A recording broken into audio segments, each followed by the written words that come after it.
All right. So council, I'd like to call a special budget committee of the whole meeting to order for March 15th, 2022 with adoption of the agenda. Someone want to make that motion? Councillor Gillette, second by Councillor Palmer. All in favor? Motion carried. Adoption of the minutes of the special budget committee of the whole meeting for March 1st. Someone want to make that motion? Councillor Gillette, seconded by Councillor Elliott. All those in favor? Motion's carried. Any business arising from that meeting of March 1st?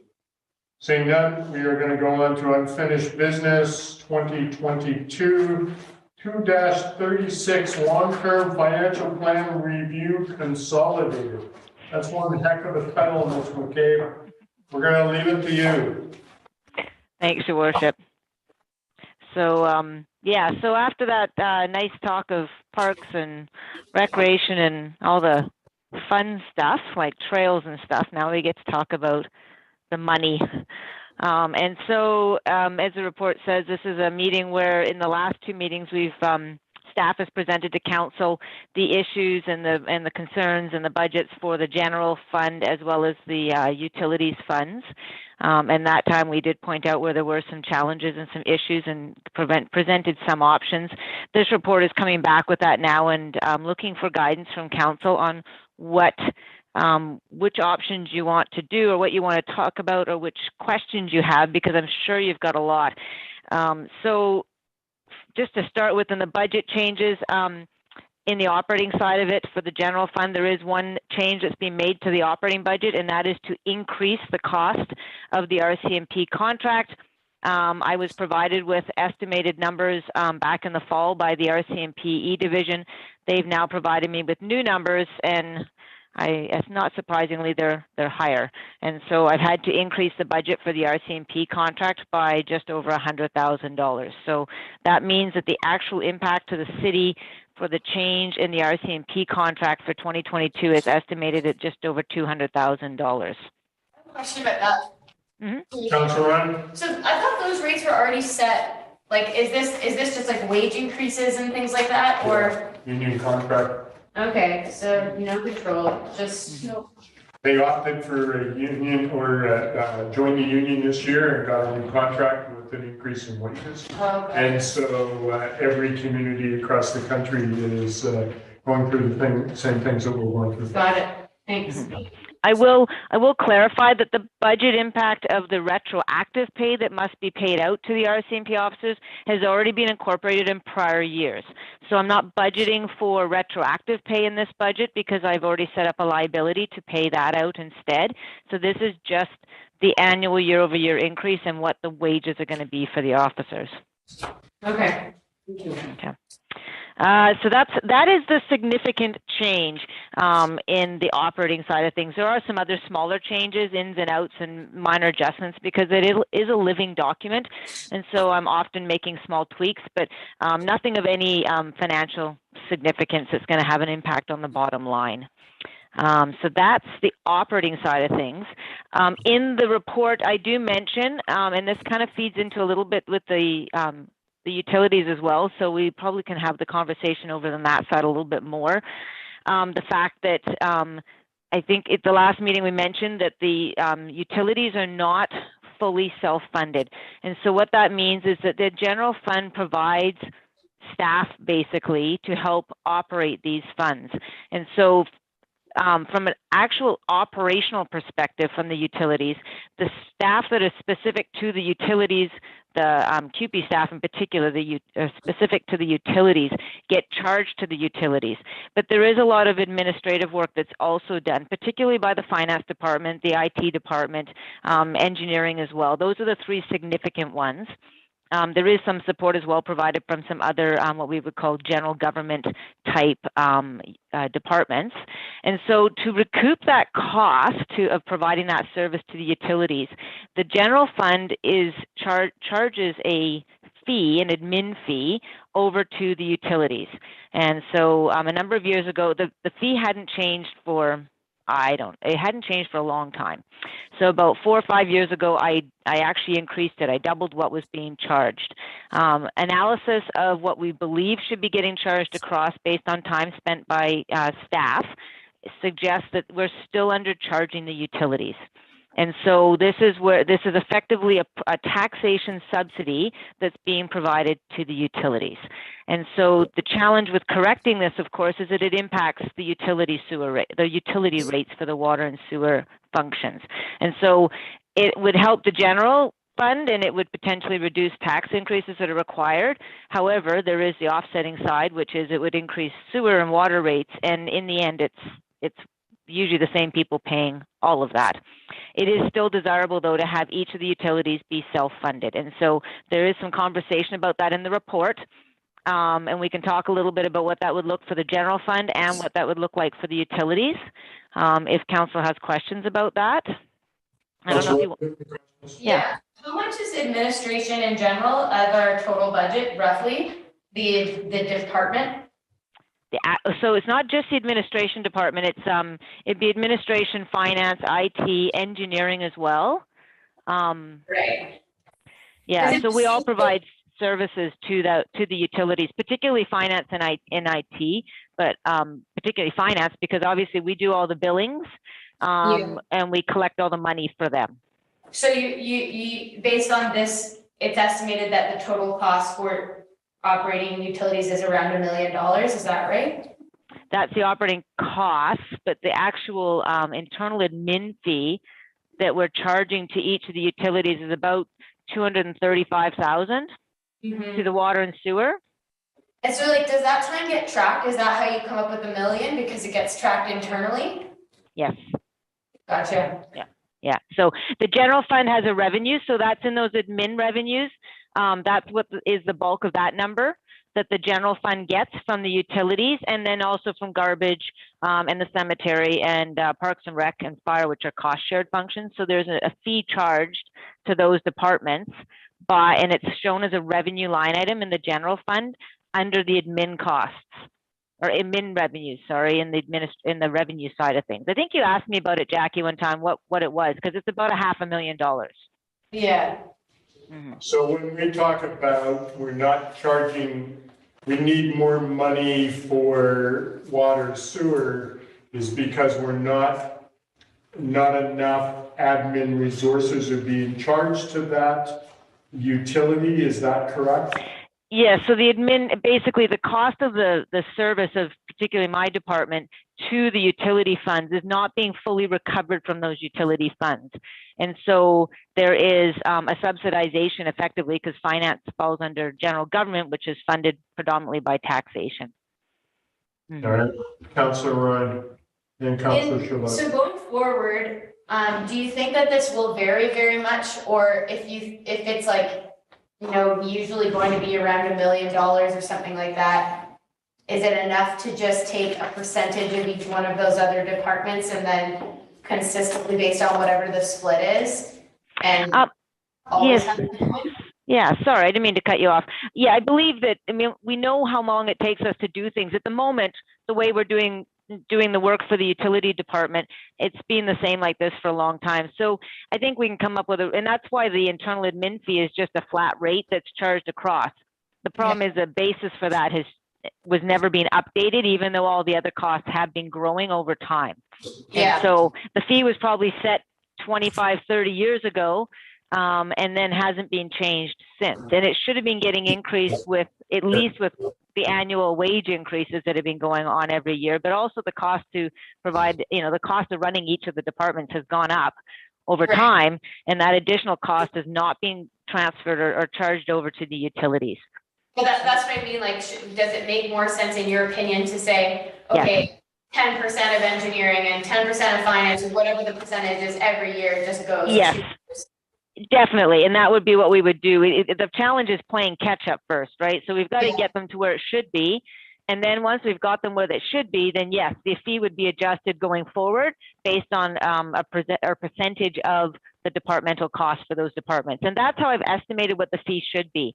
I've sat down with my staff and we've tried to figure out, approximately how much of their time do they spend doing what they're doing for the different utilities. And based on that time, then we figured out a percentage of, our total time available to come up with what percentage of finance should be getting charged out to each of the utility funds. Okay, so Councillor Charlotte and back to Councillor Ryan. Thank you, Your Worship. This kind of ties into one of the questions I've been rattling around in my brain, where there are certain functions in our city hall, finance department being one, communications being another, technology being another, that really serves each of the other departments, and yet they have their own separate budget. I would be interested to see, as part of our organization review, the organizational review is looking at what are the pieces that serve the other departments and how are those budgets accounted for, so that not just the finance department, but also admin and communications and technology are being properly supported from each department, whether that's utilities or the departments themselves. That makes sense. So any comment with that, Ms. McCabe, as far as our, so in public works, when we're dealing with operations, we use a backhoe that's, digging a grave, for example, that's charged out to cemetery. So I'm assuming that what Councillor Charlotte is asking would be the same way would be done to that department. Is that being done? Is it being done to the full extent of the way it should be done? It's not being done unless the department that is using the services is what we call a cost shared function. So if it's a function where the cost of running that department is not solely on the taxpayer, in this case it's usually the regional district that's the other side of that. If it's a cost shared function with the regional district, then we do charge an admin fee over to them. So we charge one to Parks and Recreation, the cemetery. We don't charge one to EOC, but that is something that could be considered. We also charge to the fire department. We charge an admin fee, and also to garbage, because garbage should be self-sustaining as well, even though it's within the general fund, because everybody gets garbage services. I do make sure that that fund is that it's the garbage fees come in, cover all the costs of providing garbage removal. And so those are the ones. Charging out, say, finance to development services or maybe engineering, for instance, it could be done. It comes down to a little bit of cost benefit and whether or not you're going to get a benefit of allocating the costs out to that finite level across other non-cost shared departments. And so historically we haven't done it because of the cost benefit of doing it.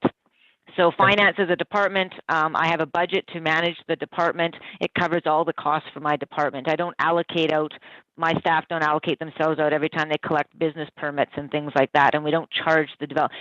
But when we set development fees, the fees and charges we're charging for development, we would incorporate that cost into the fee, not necessarily charging it to the department, but we would consider it when we're setting the fees. Does that make sense? Okay, so yeah, yes and no. So Councillor Charlotte, I'm going to let her go back for follow-up, and then I'll go to Councillor Ron. Thanks. And yeah, that makes sense, the cost sharing functionality between the different tax entities, which kind of ties into another topic, but I'll leave it for now. But when we're talking about budgets and we're talking about work plans, so maybe this fits more into that business plan concept and that work plan, so that our department, what my concern is that the departments need to understand, and as a management decision, is understanding how much of their capacity is being used for different purposes. So when it comes, like, I've been a big advocate for spending more on communications and tech, and I think if we understood how many hours and how much time went to the various different departments, it'd be a lot easier for us to make a decision to budget more because we know where it goes. Right. Whereas right now, as a standalone budget, because yeah, sure, it's getting charged to property taxes the same as everything else, but it's serving all those other departments. It's not necessarily doing its own thing independently. Okay, that makes sense. Councillor Ryan. Yeah, so if we were to try and do the catch up that you were talking about, Ms. McCabe, does that mean that our operating costs will basically go down $500,000, but our utility fees will go up? So it's reducing a burden on taxpayers, but increasing burden on the utility fees? Okay. from the users. I'd actually increase the revenues for the general fund. I wouldn't decrease the expenses, but it'd be the same net effect, yes. So, sorry, can you say that again? I would increase the internal fee revenue that the general fund gets, so its revenues would actually go up, and then the expenses on the utility side would go up proportionately. So the money's coming in to the general and Yep. coming out of the utilities. Is that what you're saying? That is exactly, yeah. Where does the other side of that go? Down? On the general side or on the utilities? General. It would go, so I don't know if you have your first packages. There was on the long-term financial plan, the detailed one for the general fund was in there. And there is an amount, it's called total administrative charges. It's probably about $574,000 of revenue that you've got. That number would increase because it's a revenue. And we would increase that number, and then we would increase the budget for the expenses on the utility side. And that would be the offsets. Sorry, fund accounting. I'm so confused. Sorry. I understand that we're shifting the responsibility, but where does the taxpayer see the $500,000 reduction? They would see it because the revenues would go up, so they need to have less money from taxation to support all the costs. Did you say expenses also go up? Sorry? Didn't you say that expenses are also going up? The tax bill will go up, but the utility will go down. Utilities. The utility will go up, Utility will go up, but and not the the tax bill taxes. will go down. Yes, that's So it's correct. just to recognize, you're charging for utilities rather than general. No, I get it. I'm just not understanding why wouldn't the operating expenses go down? They wouldn't. On the general side, they wouldn't, because we're going to increase the operating revenue. In the end, it's the same thing. It's the net line is going to reduce. It's just, I'm showing it as a revenue instead of reducing the expense. But the utilities are gonna go up. They are. Their Yeah. expenses will go up, yes. This is a double dip. I don't, what am I missing? Sorry. It's fund accounting. So the administration fee for all of these Yes, would go up to say that number. sure. And then over here, the general revenue fund, that amount of money extra would be going into that fund. So in theory, taxes could go down by that %. Well, I get that. I would understand that if it wasn't that the expenses on the general fund were also going up. Maybe if you want, Councillor Ryan, we can sit down and go through it in person. It might be easier to explain. Well, That's okay. It's an important point that Councillor Ryan's brought up, Ms. McKay, because the community is going to look at that and say, okay, what's the reasoning behind it? So in a simplistic way, we need to be able to go out to the community to justify the increase in our utility rates, the decrease in the taxation, but understanding so that all of us, the entire community, can understand exactly what's happening, because you're just stating that the increase is going up in the operating fees. Yeah, so the sewer and the utility funds would have an increased expense for this admin fee we'd be charging. So we already charge it over there. We'd be increasing how much we charge. So then the sewer and water rates that we collect would need to go up to cover that additional expense. And then the sewer and water utilities will pay that money to the general fund. So it's a revenue. It is kind of like, it sounds like, I know what you mean by double dipping, Jackie, because it's fund accounting. And so I have to show it as a revenue in the general fund. I understand the revenue component, but what I'm not understand, I understand what you just said about utilities expenses going up. Yep. What I thought I heard is that general fund expenses are also going up. Is that true? No. Okay, that makes more sense. Sorry. So that's where it, because I thought that you were saying it's a wash there. So we should be seeing a decrease in the overall operating, like the net of the operating general fund. Yes, that's correct. And that's what the taxpayers are going to see. So if we do this change, then we should have $500,000 of play money for all of those increases that we just talked about 20 minutes ago. Yes, and my argument, my one comment would be that that's why it's kind of intertwined with the discussion about the utilities, because I think we need to be cognizant of the impact it's having on the utility rates as well. And so, you know, it might be something we want to phase in over time, over a few years, or rather than biting the bullet all in 1 year. All right. Okay, so Councillor Shurlett, Councillor Elliott, Councillor Palmer, and then Councillor Brooks, we'll get back, Brooks Hill, we'll get back to you if you have a question. Councillor Shurlett. I'm concerned about language around taxation. I think the discussion we just had is case in point that this comes up repeatedly. Oh, but taxpayers aren't paying for that. Well, no matter what we do, taxpayers are paying for it. Yep. It's what kind of taxpayer, what tax bundle is it coming from? Is it coming from our property taxes? Is it coming from utility fees? Is it coming from income taxes via grants?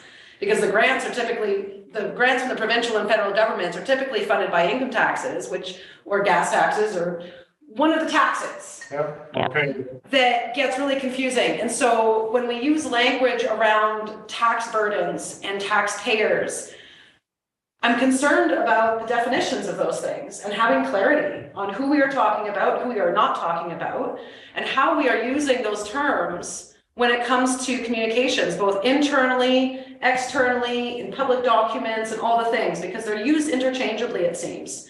And when people hear a word that they don't think applies, they get very upset, and it shuts down the conversation. And these are some really important, difficult discussions that we have to have. And I'm worried that language is going to derail it. And so one of the big things that we need to understand here is we have one person in our community, our resident, the taxpayer. That's the property owner, right? If they're paying taxes, they are a property owner. So if we have them, they are also a user of our utilities. So if the utilities go up, that person is still paying, even though it's not coming out of their taxation, property taxation. So we need to understand, and the community needs to understand, there is one person, that's you and me as a taxpayer. We are paying that. We own property, we are paying our property tax. If we have services that go to our home, water, garbage, sewer, we are paying those as utility users. And then if there's any other services that we're getting, we're paying for those as well. Is that correct, Ms. McKay? It is. I think one of the wording, and I understand what Councillor Shurlett's saying, is that for us, I refer to our property taxpayers. And then we have what I call ratepayers, and the ratepayer is the person paying the water or sewer rates, because not every property owner in town pays water rates. So, well, everybody pays water rates, but some pay them to the main utility and some pay them to the Big Eddy. Not everybody pays sewer fees, it's the sewer rates. And so people up in Arrow Heights and people over in the Big Eddy don't pay sewer rates. And so removing, that's why we want to you want to work towards having your utilities self-funded, because not all property owners pay the same utility fees, and so it varies by property. And so if you have the utility self-funding, then you don't have somebody who's maybe getting all the services, subsidizing the utilities through their property taxation, and then somebody over in, say, the Big Eddy who's not paying the water rates we're talking about or the sewer rates, is potentially also subsidizing through taxation a utility that they don't use. Does that make sense? Yes. It does. And if I could, I think I'd love to take this conversation offline as part of the communication strategy for the budget. We've already talked with Ms. McCabe about sitting down and chatting with Sarah and just discussing some ideas offline outside of the meeting, because we don't all need to discuss this, I don't think. I just wanted to mention this is something I'm definitely concerned about, and that I would like to brainstorm better how to communicate that story and how to help people identify which group do they fit in and how do their taxpayers contribute to the services they get. Because even if they're not a property owner, they are a tenant, they are still paying those fees through their rent. And I think that all of our residents should be able to take ownership of that and see them say, oh, that's what that goes to, okay. And to understand that as clearly as possible through that communication strategy. So I'll take that offline with you, Tanya, and we'll see where we take it. Yeah. Councillor Yes, can you just have a question on the amount of time that the administration spends on utilities? We don't have any metering, so you just get the total budget for the year, and then at tax time, or when we actually figure out the bills, we allocate proportionally based on whether they're Big Eddy or, the property would be assigned. So how much work is it, or how much extra work is, or why would the administration not be covered adequately? You said the expenses, we haven't been charging them enough, or I'm just kind of trying to understand. Yes, we could.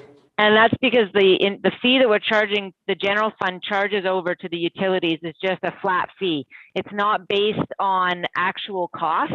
It's not even based on budget per se. It is just it's a flat fee that was determined a number of years ago, similar to probably our water and sewer rates that we charge, which are also flat fees. They're probably all determined around the same time, which is long before any of us showed up on the scene. And so that fee that internal fee that was being charged over didn't change for many, many years. And then, like I said, about 4 or 5 years ago, I doubled it to try to get it to catch up a bit, recognizing that it would need to be increased again in the future. And that hasn't happened since. That was probably 2018 or 2019 I did that. And so, yeah, so that's why, because it's not actually, the fee that's being charged over is not a percentage of actual costs. It's just a flat fee that's determined. But if it's valued correctly and it's determined correctly and then adjusted going forward as spending increases, then we should be good going forward. Does that make sense? Oh, yeah, I guess the flat fee just hasn't current, but yeah. That's something. Councillor Palmer. Thank you, Mayor Sulz. Thank you, Tanya, for going through this. It's kind of an interesting long conversation over just the allocation of a fee. I'm gonna make a statement, but it's not really important how it's done in the end. So it seems to me, not being an accountant and not being a finance person, that the allocation or the valuation of the utilities should be pretty close to be proportional to the total layout. So I'm not sure how because people are talking about how much the finance department is spending on water or sewer, and it seems to me this could be a very, very simple ratio of the overall. So, but at the end of the day, really, it should just be fair. And so in context of that, we cannot use our water or sewer fees, which is not taxation. We can't use those fees to collect stuff to subsidize the general taxation. That would be illegal. Mm-hmm. But we're doing the opposite. We're using taxation to subsidize a fee. So getting that so that it's fair, whatever that looks like, I look to your expertise for that. But getting to that, I would be strongly supportive of just getting it done. Okay. And because it is this sort of seesaw thing, for most people, it's a wash. For some people, it is a benefit. So like a bare piece of land that doesn't pay water or sewer or garbage, those people will be happier about that. Yeah. No, sadder about that. Yeah. So, but anyway, it should just be fair.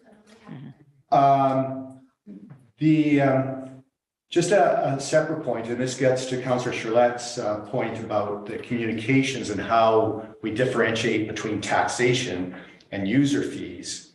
And that's always a really difficult thing, because really, from the taxpayer's perspective, the government's grabbing money from you. It's it feels like taxation. And we emphasize that feeling because we charge our water and sewer as the same time as taxation. Many communities charge the fees separately so that it's distinct and separate and much, much clearer. I've had a little bit of conversation with Ms. McCabe on that, and I think that is probably something that we should be looking at for a number of reasons. One, for that clarity, so that we know what is taxation. And then when water rates or sewer rates are going up, or if taxation, general taxation is going up, it's clear what's really happening when the person gets the bill. Yes. So maybe you can, I'm not sure how that's in here, but maybe you can make some comments, because so first of all, I'd like to see it just done. And then how do we do that? And then separating the taxation from water and sewer fees so there's better clarity. And waste removal? And Water, well, it'd be water, sewer, and garbage, and those are fees. those are fees. Yeah. I think James was one of his points that we should separate. Yeah, absolutely. And we've been talking about that for a while. So any comment, Ms. McCabe? Yes, I completely agree. I would love to remove the water, sewer, and garbage fees off of the property tax notice. It's kind of been on my hit list for about a decade now. Part of it comes down to resourcing, just because obviously you're changing the volume of notices you're sending out for utilities by about tenfold. But it's also, at this point, it's also a bit of a software challenge because for this year anyways, but we'll definitely working with our software provider so that we can get to the point where for 2023, we can potentially have that separated and on its own bill. And so unfortunately, the way our tax notices are done, we cannot change it for 2022. We have a 4 to 5 month lead time to make that change to our tax notice, unfortunately. But we definitely have started the ball rolling so that we can get the data that we need so that we can actually do it for 2023. Councilor Roy? Does that mean people would have to pay 2 separate bills?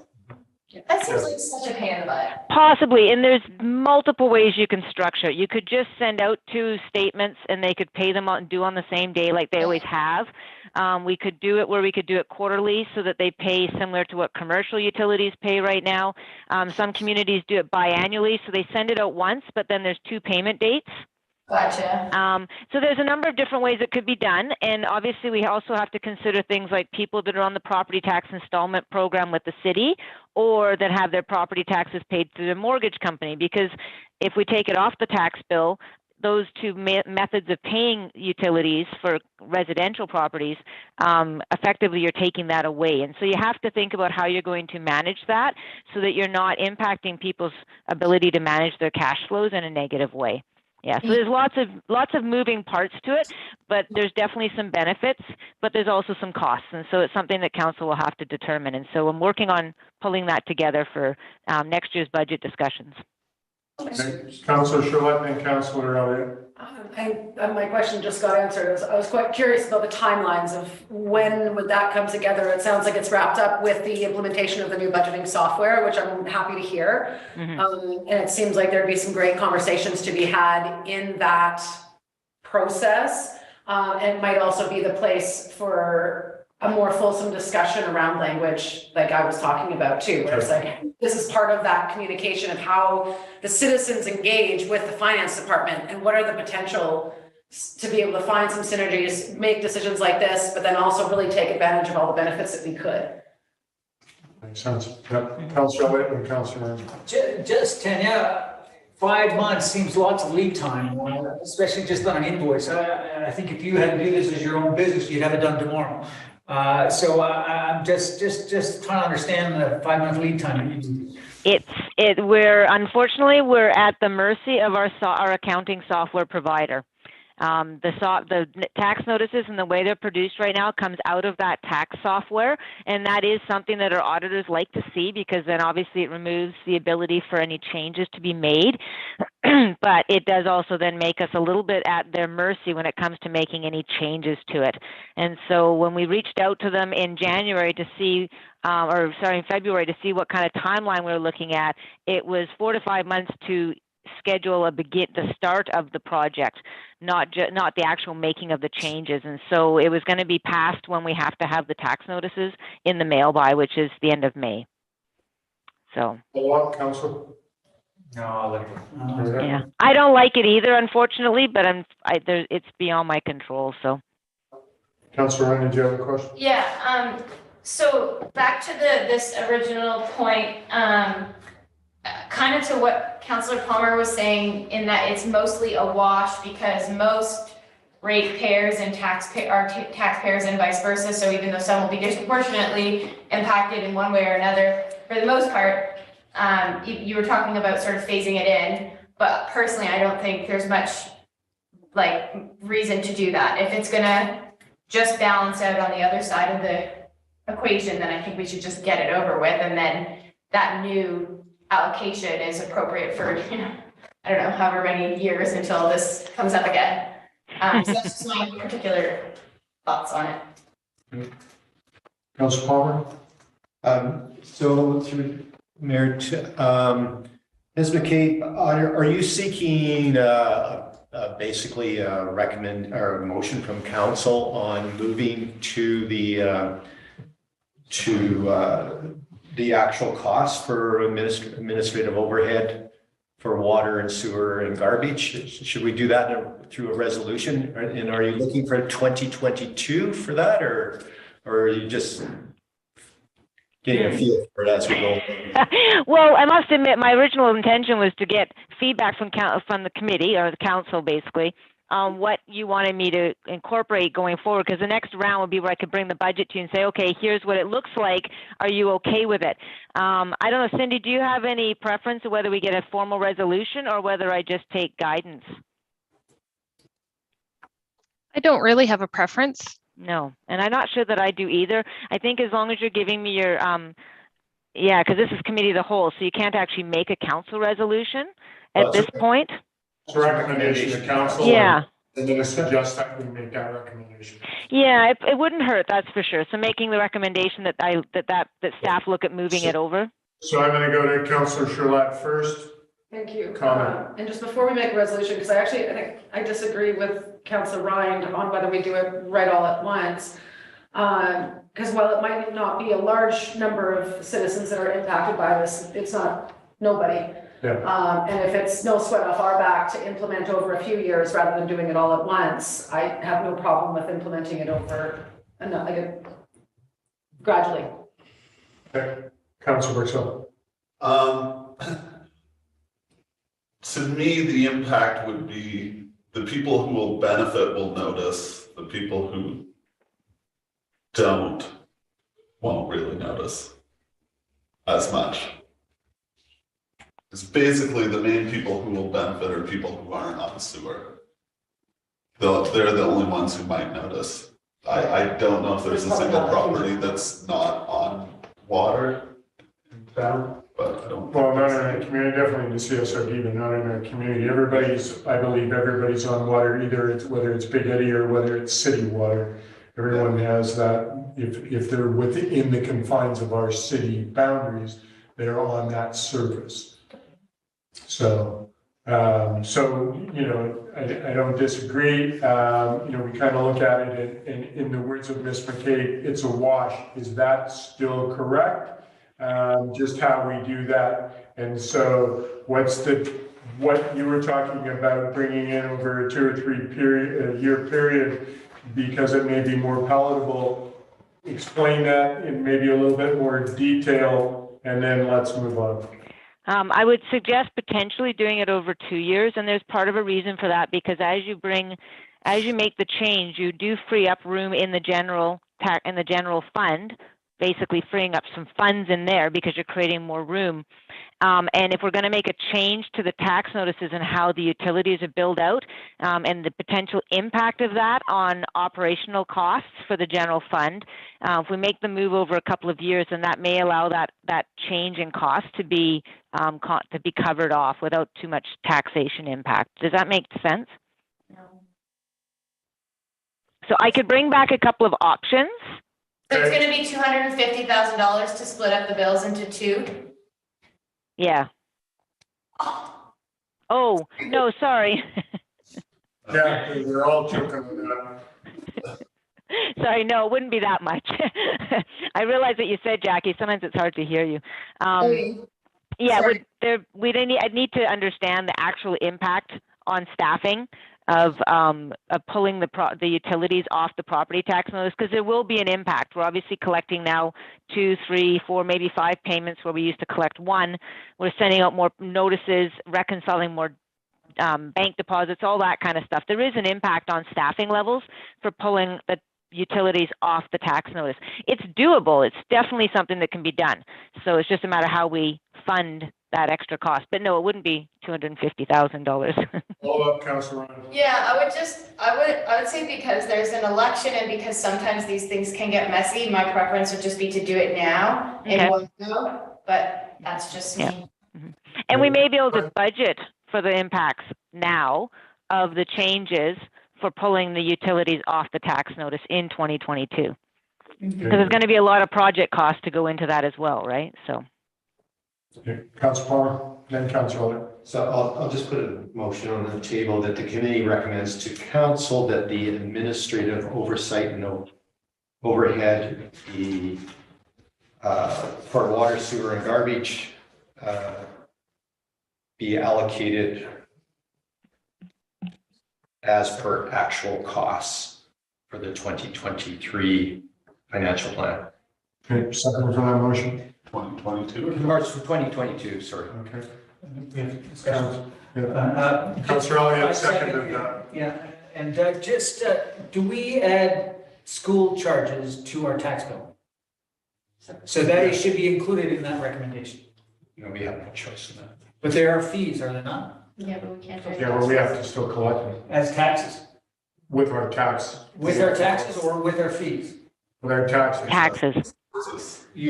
That's written in stone, Province makes us do their dirty work. okay? They do pay us a little bit of money, about $6,000.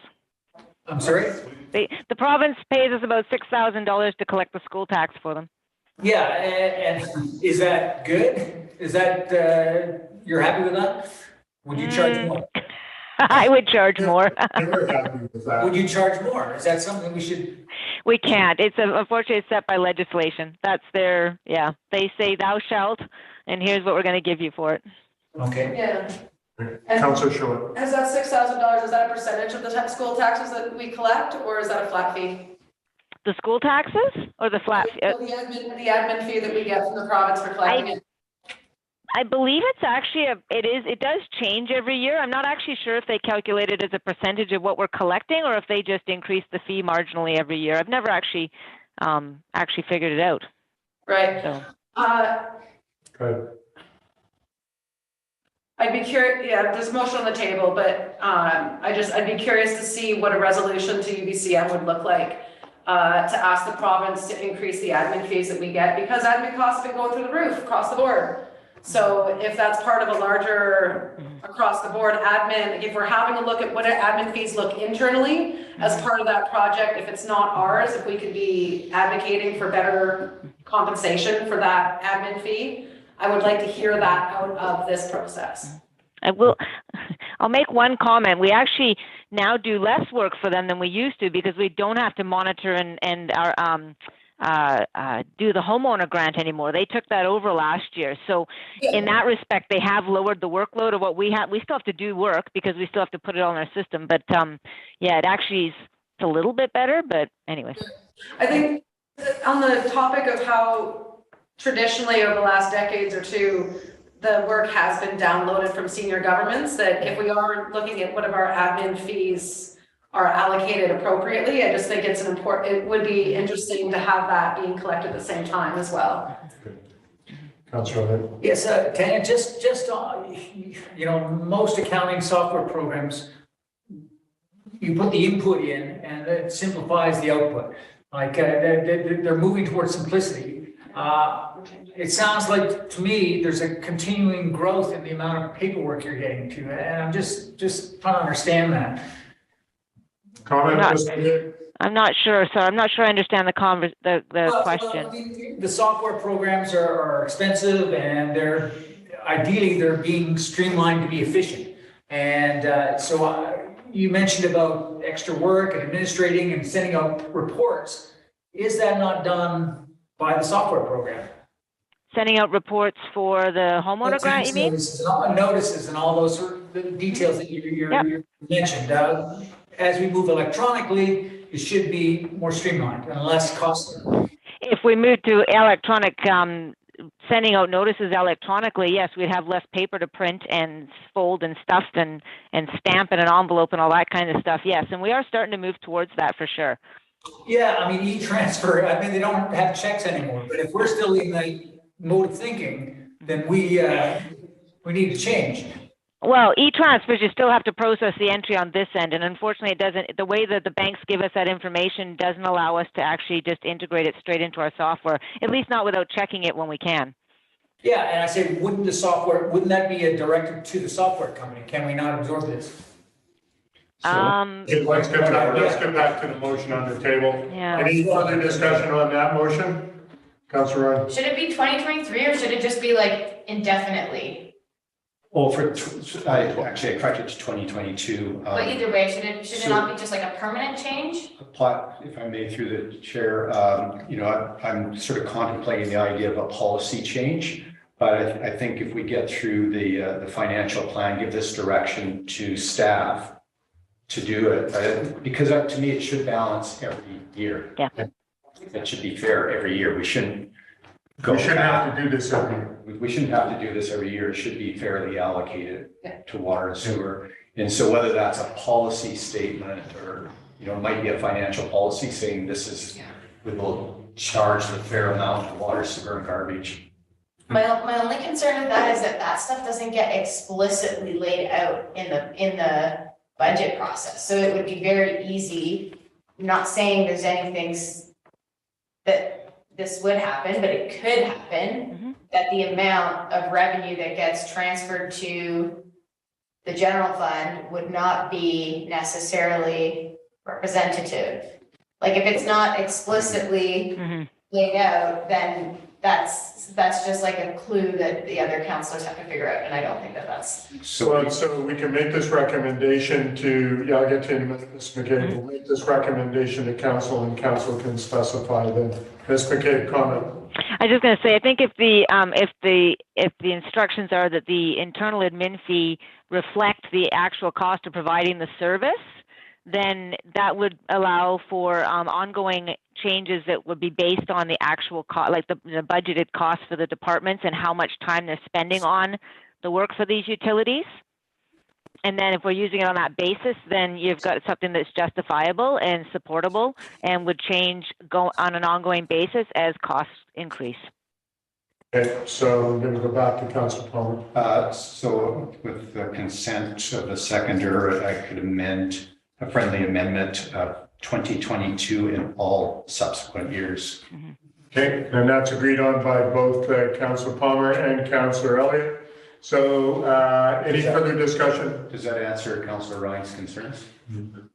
So my question is, right now that 229.5, that's like a number we've never seen before. Like that's not in a policy, right? That's just your estimate of what the fees are, right?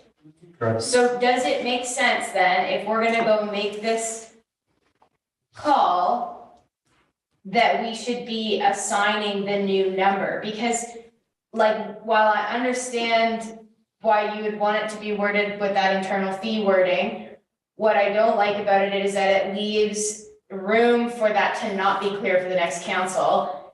And so then, like, I doubt the next set of councillors is gonna pull this up and be like, oh, well, in 2021, it was 2295, but this year, for some reason, it's only 100,000. And then there to be a misbalance, like it's not, I don't think it makes sense to do it that way. Well, so the words in subsequent years doesn't work? Like, I'm thinking if we're gonna make this shift, that, because it was a flat fee, like Ms. McCabe was mentioning that for the last 10 years, it's been set at this $500,000. I think that's what the change should be. It's like, we're gonna increase that to reflect the true costs. It's going to be $1 million, and even though that's not as dynamic as it might, I understand that that's not perfectly dynamic because inflation and who knows what costs will become. At least it doesn't create any ambiguity, so that council knows they should be seeing that revenue increase proportionate, and that's not a number they have to search for in the fine print. Okay, so when we're talking about policy change and moving forward, so Ms. McCabe, we've had this conversation where I said, I want to know what exact costs are, what honest costs are, so that that's reflected in the budget, so people know what they're paying, not a perspective, not what an underestimated amount. What words that were used were palatable. It's what the true costs are. And so this motion moving forward, and in bearing in mind what Councillor Ryan is saying, we want to make sure that that is reflected when council gets this motion, and we're talking about it around the council table so that we actually have factual costs. Mm-hmm. That makes sense? It does. I think that the one thing I would clarify is that the fee would be set each year for the following year based on the budgeted costs for that year, not necessarily actual costs. Is the suggestion that it get revised at the end of the year so it reflects actual costs? Okay. All right, so can you work with the motion that's on the table? Yeah. And then actually come up with something that will work when we go to council, that will address Councillor Ron's concerns. Mm-hmm. I will certainly do my best. All right, Councillor Palmer, you're So, and we can certainly move on, but I do believe the motion addresses Councillor Ryan's. Okay. Because it said actual costs, Mm-hmm. and how that's Gotcha. the account, so it's very explicit, the administrative oversight and overhead, the actual costs, and clarified now with the friendly motion 2022, 2023, 2024, so the real costs, whatever they are. Mm-hmm. So I think it's capturing your concerns. Councillor Charlotte. And further to that too, I think for future review as well, it might not show up as much in the general fund operating budget, but it would show up in the utility fees budget. So each year, the utility fees would have an admin line that we would then be able to see that historical and future where it's at. So I imagine. All right, so comment on the motion? Just a question to Tanya. Tanya, do you foresee with a strong accounting software program that are admin fees for that, fixed hydro that's pretty constant, do you see them continuing to go up? Yep. You do. Saying, even though we're investing in a software program.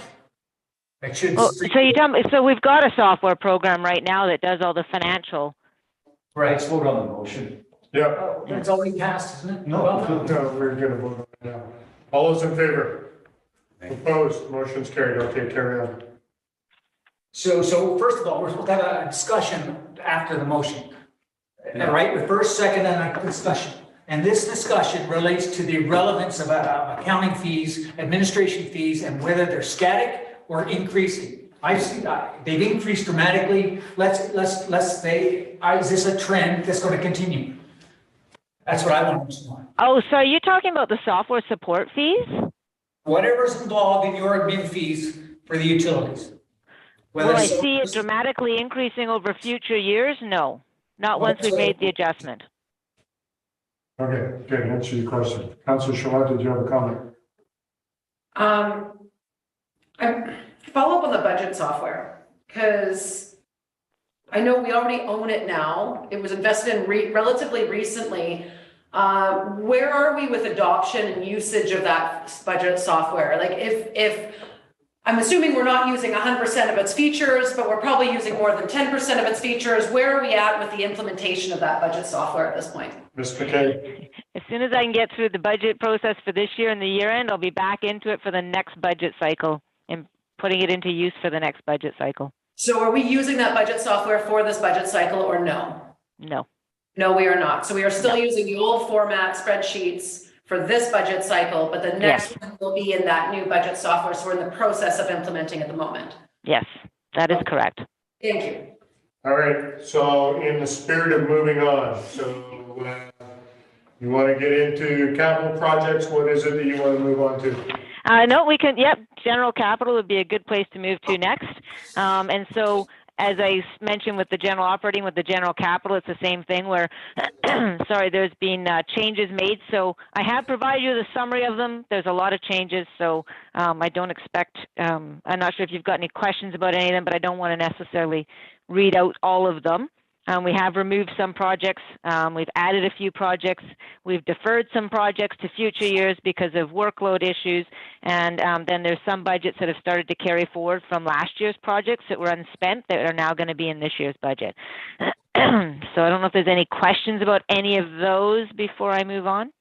So just, I want to make a statement or maybe a question. So the projects carried forward from 2021, the master plans, short-term rental zoning, parks, rec, and facilities master plan, and the washrooms and woodnet, those are guaranteed to be done this year, correct?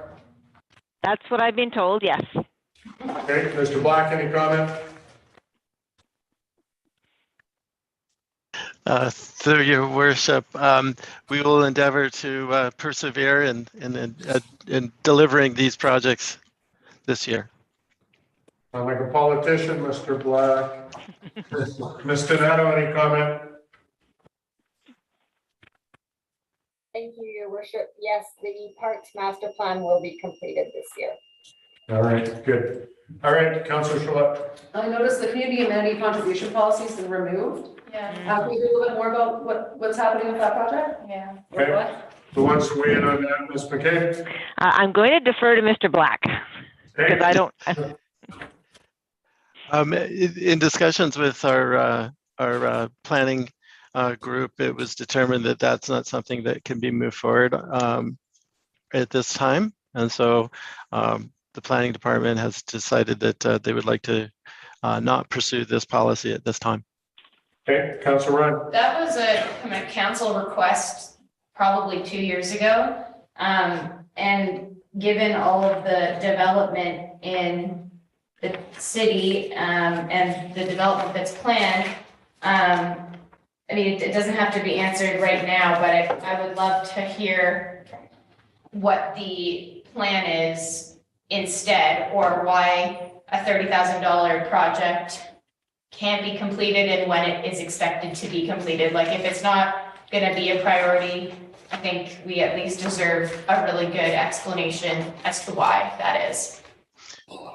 Through your worship to Councillor Ryan, we can definitely come back to council with a small report to discuss this item and take action at that point in time.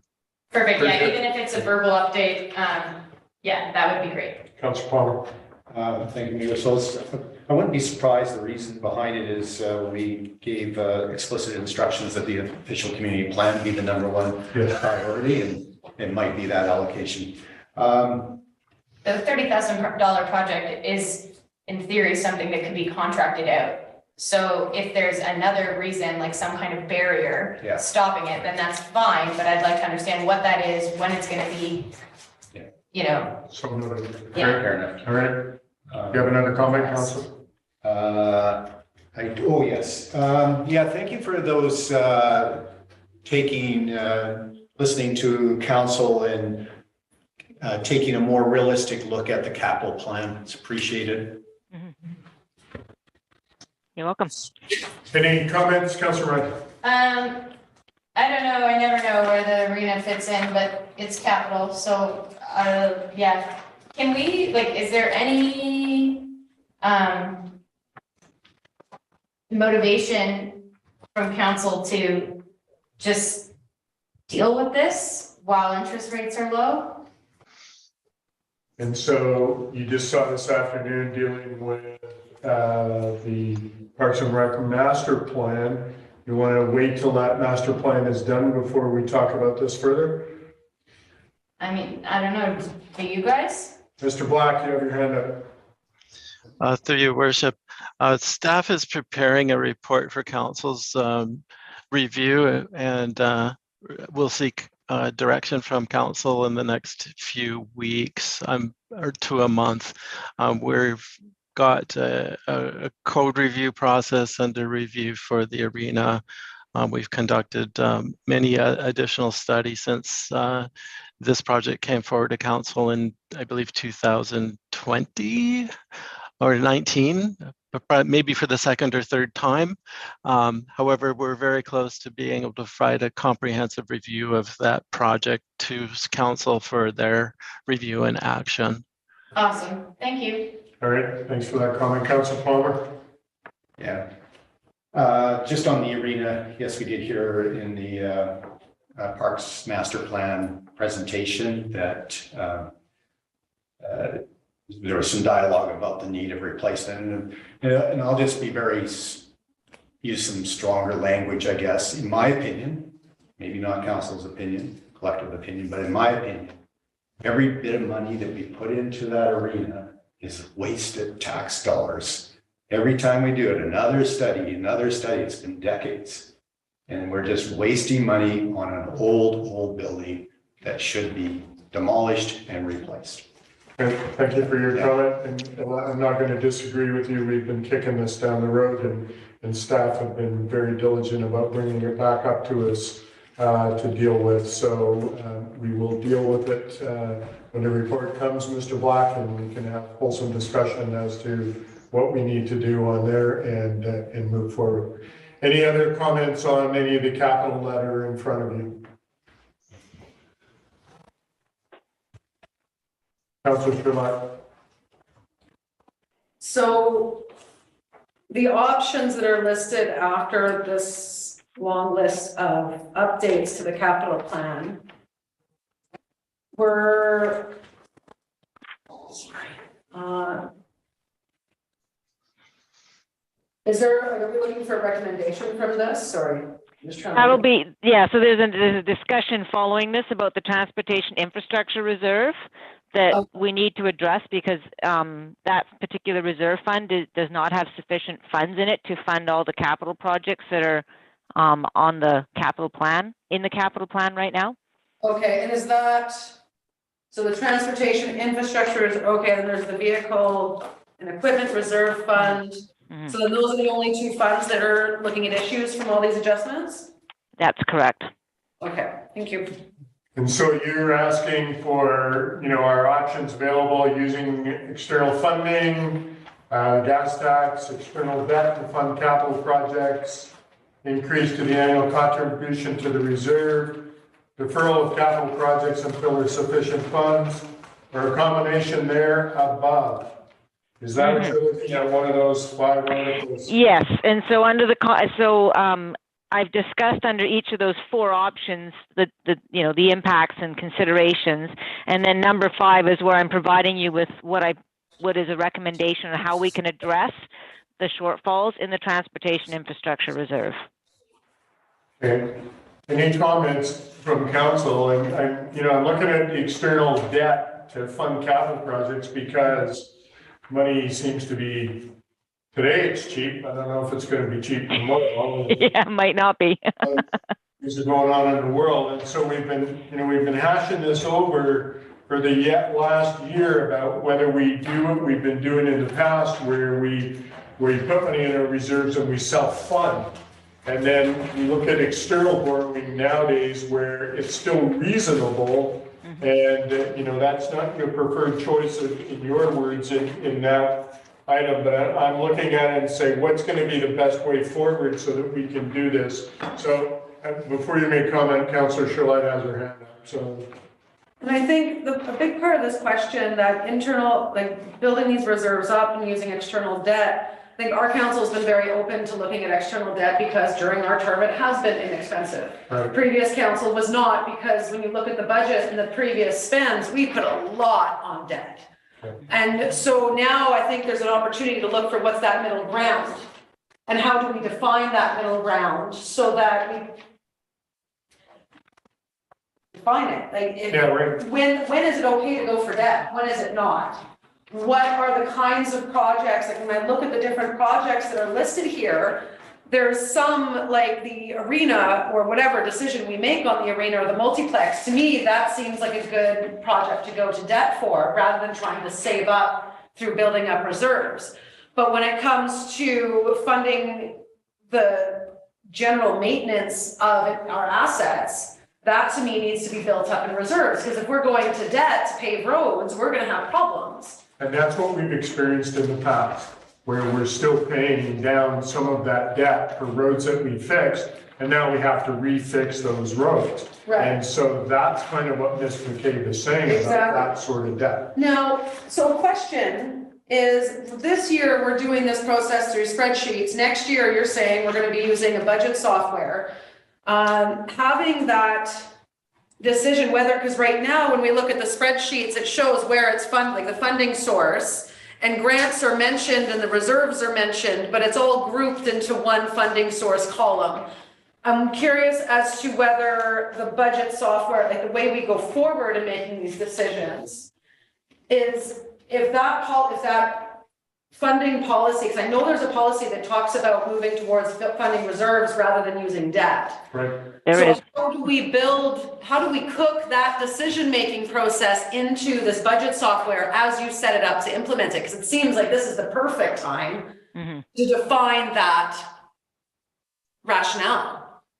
So the decisions made based on sound accounting versus a verbal decision around the table. Is that what you're getting at? Yeah, and not ad hoc. So we can set a policy on whether a project, because when you're looking at a list like this, I don't want to go through one-offs. Like I would like to have a clear policy that says this needs to be funded through reserves. This can be funded through long-term debt. And to have a clear policy on that, rather than what you're having to do right now, which is put everything through reserves. And now we have to come up with a policy, like how do we handle this? And so the question then becomes, Ms. McCabe, are we able to do this through that software? I'm gonna say probably not, and the reason for that is because how you fund a capital project. So the first order is always to fund capital projects from the reserve that it's related to. So there's specific reserves for certain types of capital projects, and so the go-to is to use a reserve that you've built up to fund those capital projects. And the reason for that is because if you build up the reserve, then even if your spending on capital fluctuates year over year, because you're consistently putting the same money into the reserve or the same consistent amount in, your spending can fluctuate and it doesn't impact your property taxation rates or your utility rates. The next thing we look at, obviously, is when we're looking at larger projects, is we look at external funding. So we look for grant money usually, and I would suggest that, for our city in particular, our auditors are always impressed with the volume of grants and the value of the grants that we get and the percentage of grant funding that we receive for our larger capital projects. That's when I think debt is the best time to be used, is when you've got a large capital project, you're getting external funding and you have to fund the city's portion of it, but you may not have the money in the reserves. Then that's when you use debt to fund that difference. And so that's what we're doing that's what we did with the roundabout. It's what we're doing with the wastewater treatment plant. It's what we propose to do with the composting program that would be implemented if we get that grant. That's where debt really is good, because you're leveraging external funds with that debt. And so the interest cost of it is nominal compared to the money you're getting from the higher levels of government. That makes sense. Borrowing money borrowing money to maintain roads is not ideal. I haven't recommended necessarily road maintenance be funded with debt. In this particular case, there is a project that council has been very supportive of. There's two of them actually, and one of them is the schools, improving the road safety around the schools.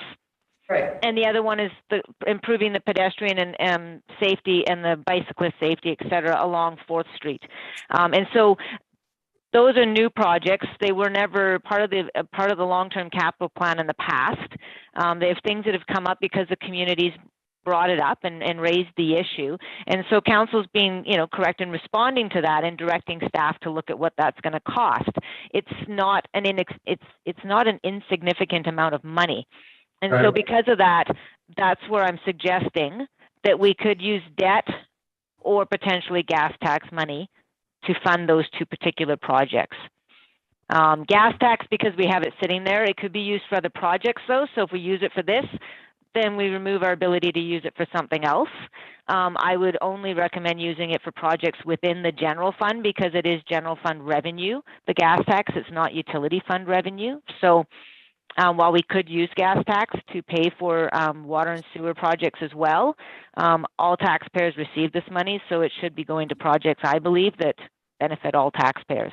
And so that's why in the past we've traditionally used it for mostly for roads and improving the efficiency in our buildings, the energy efficiency. All right, comments from Councillor Schultz. Thank you. Forgive me, and I will go back and check my binder for the external funding. So the gas tax, for example, do we have a report or spreadsheet that shows what that's being used for? Yeah, so I provide you guys with some historical information on the reserves because we put that money into a designated reserve called the gas tax reserve.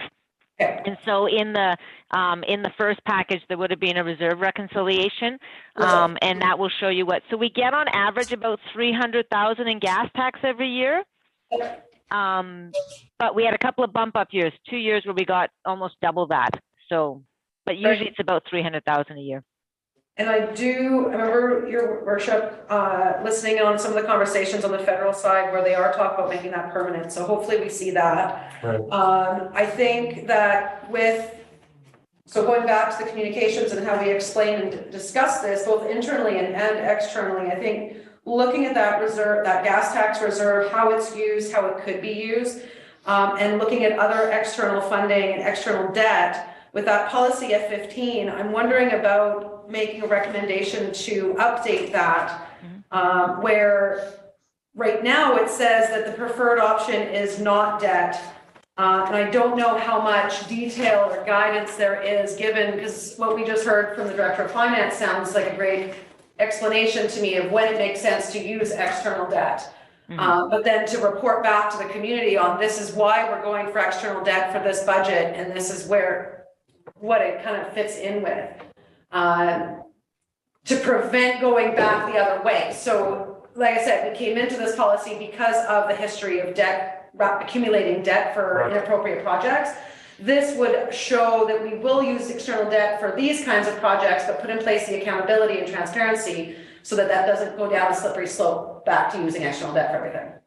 That makes sense. And so there is an item here, item number 5, which is the combination of the above items, right? So we're using some gas tax funds, some external debt, and then of course the annual property tax increase dedicated to funding the transportation infrastructure reserve for an additional 5 years, up to and including 2029. And so did we indicate then we were using 1% tax for that? Is that 2% tax? That's what we were talking about? Okay. So at this point in time, as we go around the table, is there any recommendation that you feel comfortable with moving forward to council, or is this need further conversation? Just in general, debt is not to be afraid of. If you're using it for a long-term asset and long-term future, then consider it. So when you think about roads that you have to upgrade every 5 years, that is not a long-term asset. We probably never should have used long-term debt to finish it, unless there's a major overhaul throughout the city. So that was probably a misstep along the way. So as a policy, that as long as you're using common sense, long-term debt for long-term projects. And I don't know if you need to write that in, but that should be the standard operating methodology, I would think. But anyway, before you can get to this, we're talking operate. Do we have an idea what kind of ballpark figure we're looking at as a tax increase for this year? Okay, so is there a comment there, Ms. McKay? Well, I could say that depends. I hate it when I have to say that. At this point, where I was at without, so when I look at this, excluding the dedicated 2% tax increase that's being put into the roads. Okay, so without that, it was 4.5%. But that wasn't factoring in the shifting of admin costs. Yeah, that just dropped it by 4%. Yeah. People only care about one number. Oh, you guys make me laugh. No way. Oh, my God. So 6.5 is where you're at with the transportation that we've agreed to. That's what you're saying, huh? Yes, but that doesn't, like I said, doesn't incorporate the shifting of any of the internal fees. And it doesn't incorporate this discussion here and the cost of this discussion. Yeah, so shifting of the internal fees, what will it reduce the tax rate from to 5%? How much? Sorry, I'm not sure I can actually tell you that right off the top of my head. So I'm thinking at some point we might want to add another budget meeting in so I can bring all these impacts back to you before we Yes. have the final plan. Yeah. Yeah, and I think that's where we're at. What do we need to operate, and then what can we stash in the future? So and then if we can't stash away enough, then we probably look at the alternatives. That's how simple it should be. So. Okay, that sounds good. Any other comments from councilors? Seeing none, so we're gonna leave you with, Making those changes? making some changes, and then let's have another meeting where we can actually discuss this. Then we know kind of, So we're gonna see direction. Anyway, have we given you enough direction? on the general side, yes, I think so. Moving the internal admin fees is very important to know about. And then, like I said, I will build in these recommended changes into the budget to show you what it looks like when we discuss this again. And then we can leave the general fund for now, and then we can move over to the utilities. All right, good. So is there any, Councillor Charlotte? Can I ask a question about the vehicle and equipment reserve fund? Yes. So talking about, in here, they were talking about a loader and the cube vans Mm-hmm. and replacements of vehicles and the plan for the replacement of those vehicles. From what I understand, I don't think we have any policies or plans described in detail about moving to electrification or more efficient, like what that looks like with the vehicle plan. No, not that I'm aware of, no. I don't know if Steve's got any comments. No, he's shaking his head. And at one point, we actually had done a bit of an investigation dealing with just, I think, the operations manager's vehicle going to the increase in price of buying something electrical and then utilization and that sort of thing. It was still going to cost us 8 or 10 grand more. I don't know, that's per year, just over the life cycle of that vehicle to go to electric. Now that was a year or two ago. So, you know, we're going to see an increase in prices. And again, I talked to a guy today, you want to order a Tesla today, 8 months before you're going to get delivery sort of thing. And no, I wasn't ordering one on my own. It was just a comment that came up. And so we need to kind of look at those things, but obviously we need to have that conversation about whether it's doable, not doable in long range plans. Go ahead. Yeah, and I mean, this might fit into the idea, the fact that there's a climate plan being added to the budget here for 2023. So I'm sure this could fit into the climate action plan, but I have seen some of the stuff coming out of Nelson, some of the other communities about using different kinds of vehicles for different purposes for getting around. I think there's a huge opportunity there that we should at least have on our radar. Like I get it'll take time, but when we talk about replacing vehicles 10 years from now, I kind of want to see that in the radar somehow, because I imagine there's going to be grant opportunities to help us with that transition if we have a plan in place. Yeah, So- and we definitely have a very robust replacement plan program for all of the equipment that the city owns, whether it's vehicles or loaders or what have you. And I do know that in past years, when there's been replacement of vehicles, that consideration has come up as to what really is going to serve the purpose. When I first started here, it was like everyone got a pickup truck, and that was just kind of the end of it. Everybody got a pickup truck, and so in the time that I've been here, I've watched that change. And so now you see the little side-by-sides running around. And that's why, because it was realized that the jobs that those people were doing didn't need a great big pickup truck. And so something smaller was purchased for them that was obviously more economical and better for the environment in general. So definitely it is something that has been looked at and considered over the years as vehicles are getting replaced, is what is the best piece of equipment to replace it with, and is it the one that you're currently using, or is it potentially something different? Yeah. Yeah. Still haven't looked at skateboards powered by a weed whacker, so that's Mr. Block you can look at. Through your worship, one thing that I did ask our ops folks to start looking at is replacing all of our gas-powered handheld tools with battery-powered tools, just so that we start eliminating the two-stroke engines around town. So we will be looking at moving away from gas-powered hand tools to electric tools in the near future, and we'll see how that looks in the operations budget first. And I think it'll be an important first step for us to start down that path of electrification.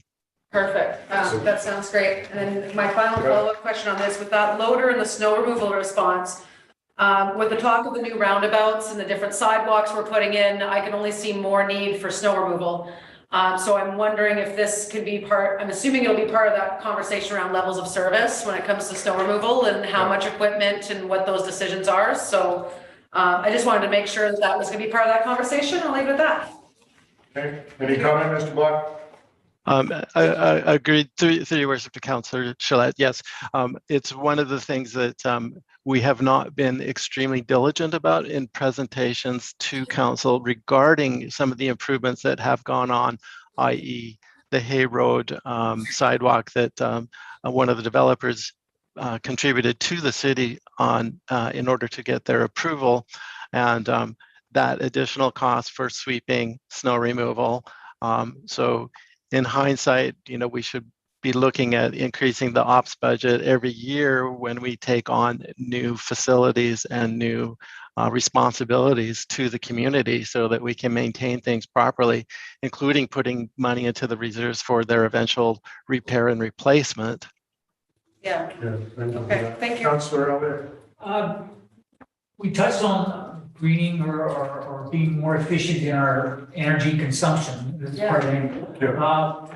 Is that a directive, or a council should make this a policy or a principle that we adhere to at a council meeting? Should we vote this in, make a motion and Any comment, Mr. Black? To Councillor Elliott, if council so chooses, absolutely. It is on our radar. We have started that discussion internally with our heavy equipment and our vehicles. As indicated, we're starting with our small tools. If it would be council's pleasure, we can certainly come back to council sometime later in the year with a recommendation of some sort of policy that we'd ask for council's endorsement to push something forward, if that works for council. Well, I just think, again, it's getting the message out that this is the way we want to live. And if council can bring it or reinforce it and make a broad statement, I think it's a win for our community and all of us. So. Yeah, and I think further to that, the statement needs to be factual, yeah. So if you can do that, that would be great, Mr. Black. All right, any further discussion on the capital plan or the overall financial discussion paper? Seeing none, I will ask for termination. No, sorry, we got utilities still. Well, my God, we're going through that quick. But if council's getting worn out, we can reschedule to a different. We're not going to delay the project moving forward. Just take a break. We'll take a 5-minute break and then we'll come back up. I'll second Okay, it. fair enough. So Councillor Brooks Hill made a motion for recess. Councillor Palmer seconded. We're going to recess for a couple minutes. Right.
Sorry, Gary, didn't mean to interrupt you like that. I can't hear you. That's a good thing. You don't hear me swearing. Sorry, but we do need to talk, well, I would prefer if we talk about utilities and just push through it. And then I can come back. I think we should probably look at scheduling another meeting that's not currently scheduled. I was thinking about after finance committee, I think about next week on the 24th potentially, where I can make all these changes and then bring forward a document that shows you what the impact is going to be. But we're also talking about finance committee that day, so. Is that the day we changed finance to finance? No, we originally changed it to the Wednesday, the 23rd, and then we were having some conversation. I said, oh, we could do it on the 24th, forgetting that that was the spot I was keeping open for potentially another budget meeting. So you need 2 days of watching grass grow in a row? Yeah, we can talk about that. Mm-hmm. This depends on everybody's schedule. I know we need to deal with this stuff, but I get concerned that everybody gets one out. Yeah, fair enough. Not any more than you want. I need to have a final draft plan for council's approval for the 5th of April. Yeah, I know. I'm not going to engage what we need to do. Yeah. I got a hungry thing. So, Gary, did we ever respond to Gladys's email from 2/12 and Jim again? But Janet has. So she's responded to Gladys and then,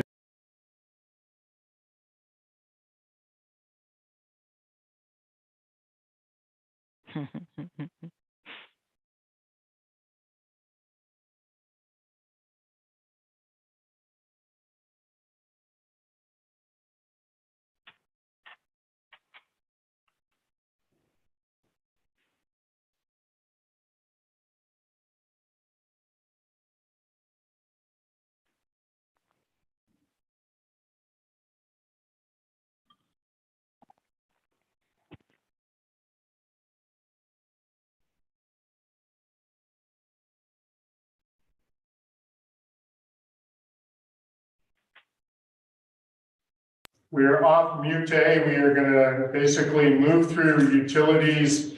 We have 2 minutes. Let's go. 2 minutes. I'm not sure I can do it in 2 minutes. Oh, yes, you can. You know you can. All right. Water I could do in 2 minutes.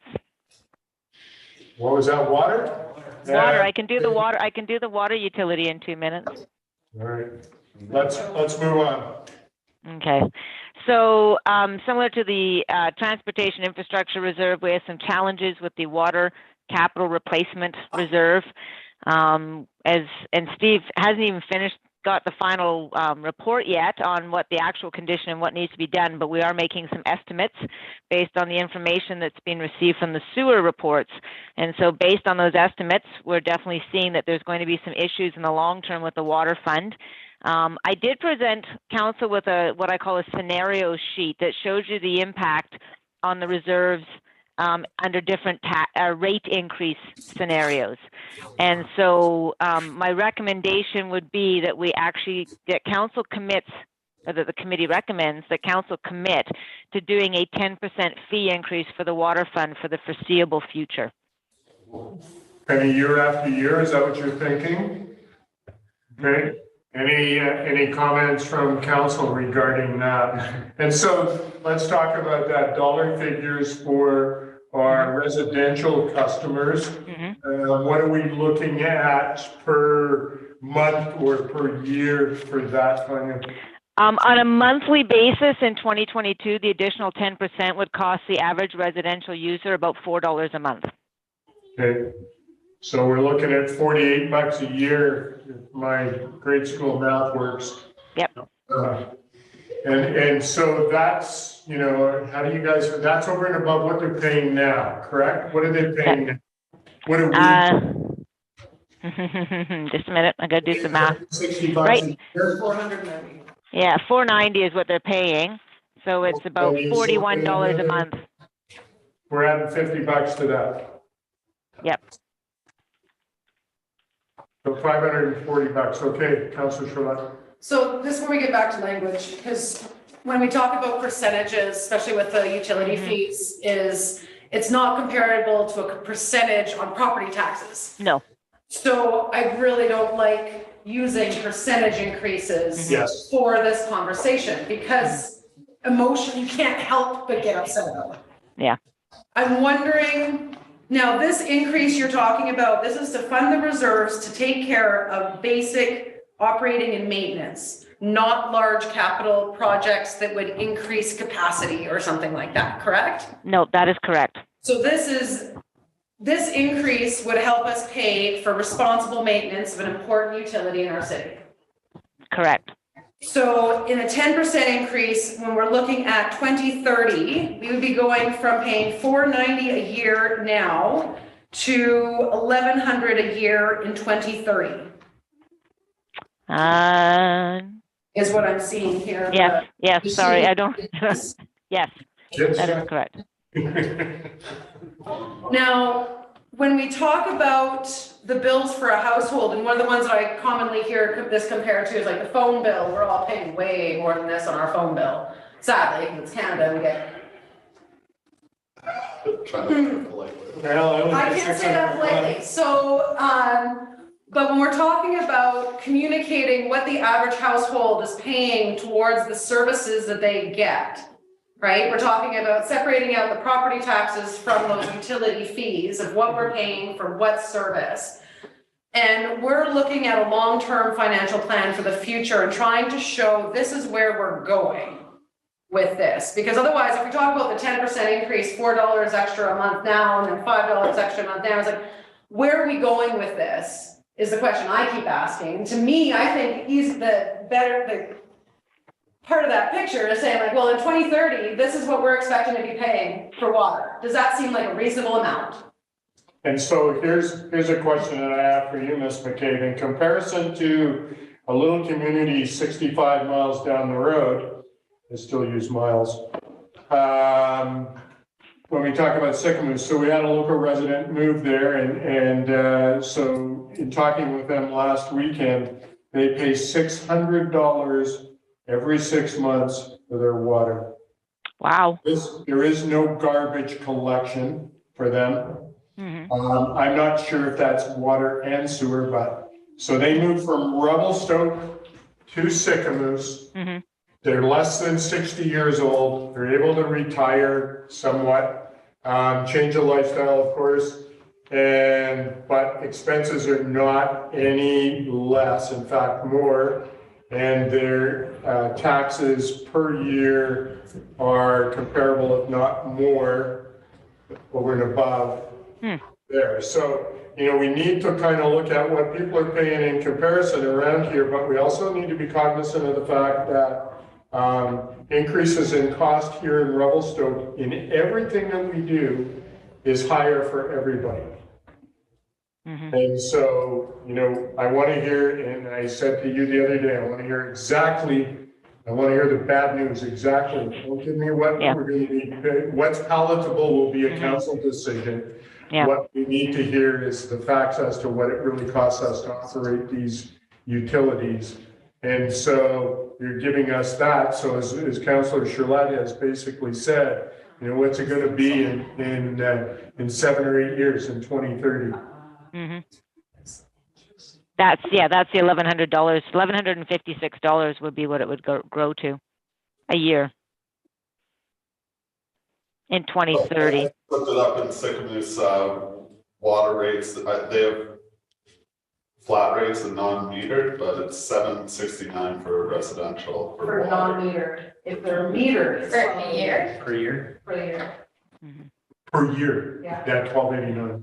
That's for metered property though, not for regular residential. No, but then there's the flat rate, and then I don't. So you pay more per meter, and then you pay your metered rate. Yeah, so it could end up being less. And so anyway. Yeah, it's complicated. But the problem though is you go to a small rural town, Yeah. they're paying more for their infrastructure, spreading it Because they have less Right, people. less people. So if you wanted to make a comparison, you're doing Sycamoose, go to Cranbrook, or go to a town that's slightly bigger. Yeah. And then ask to say the same question, Right. right? So we're somewhere in the middle. What's an actual comparable? I can speak, sorry, I can speak a little bit to, I mean, because I moved here 16 years ago from Coldstream. And when I moved here from Coldstream, I was quite happy about the water rates here because I was spending $300 a quarter for water there. And that was 16 years ago. Now I could reduce it a bit in the wintertime because you didn't use quite as much water, but I was definitely paying more than double what we're paying now 16 years ago in Coldstream. Right. Yeah.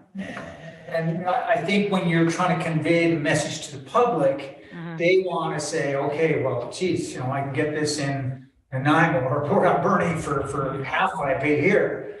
What's going on? Yeah. You know, so that's where you need relevance. Yeah. You need to understand you're comparing, everyone compares. Yeah, totally. Go ahead. I was going to say it's a difficult thing to compare, as Mr. Black and I have been discovering recently.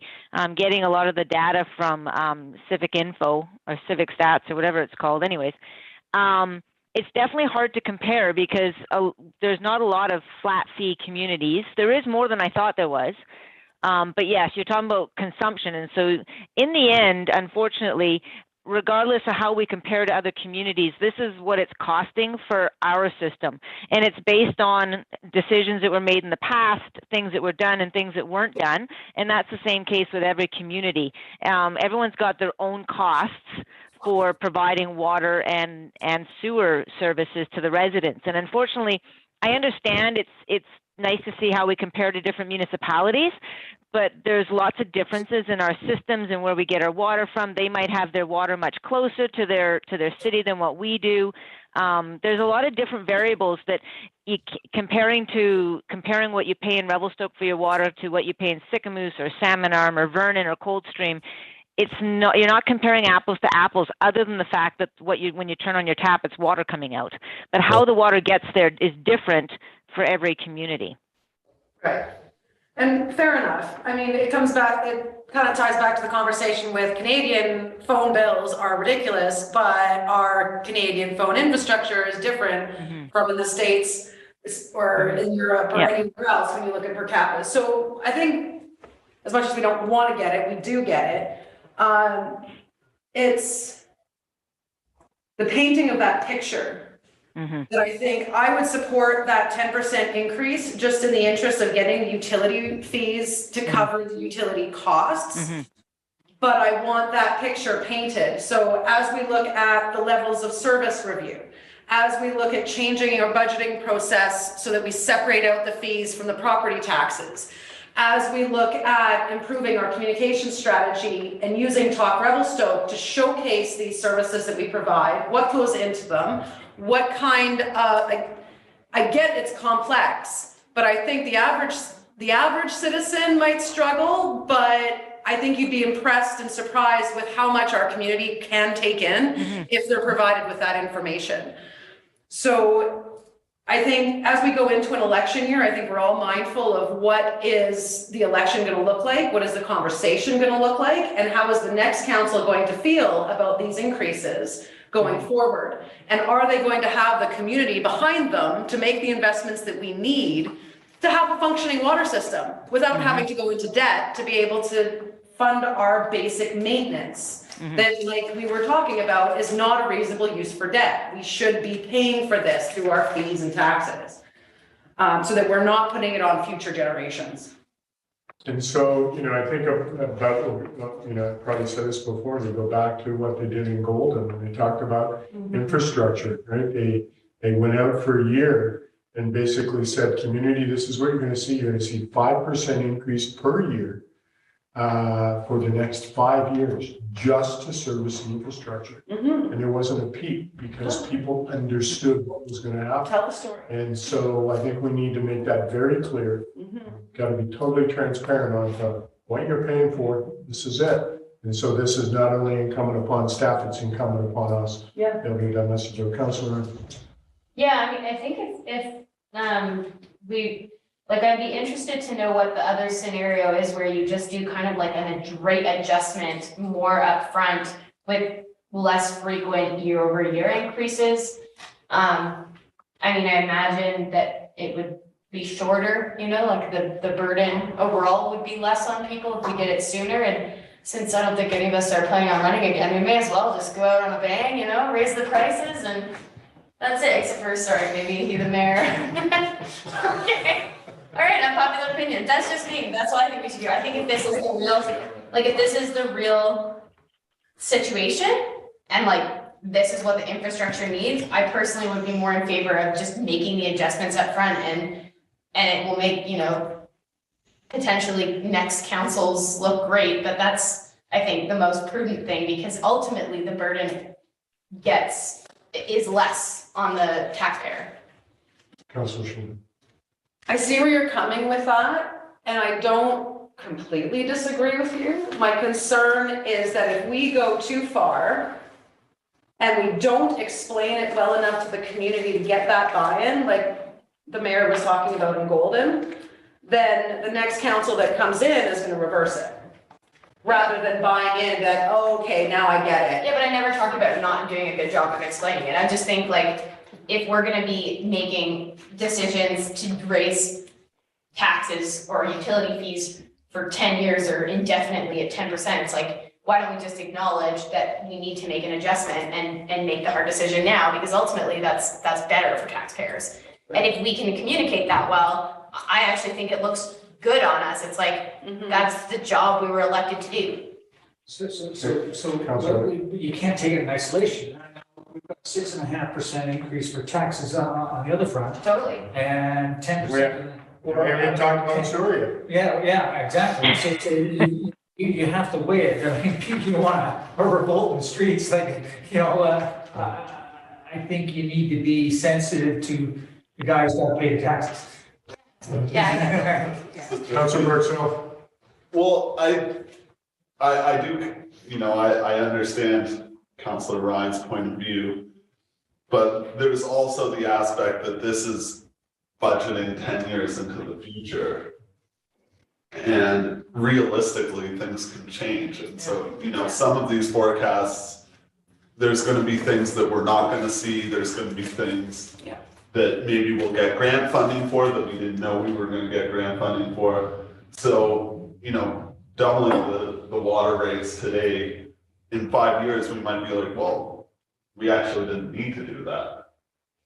But then you can decrease taxes. It's a wonderful thing. Yeah, I don't know. I'm more in favor of the incremental approach.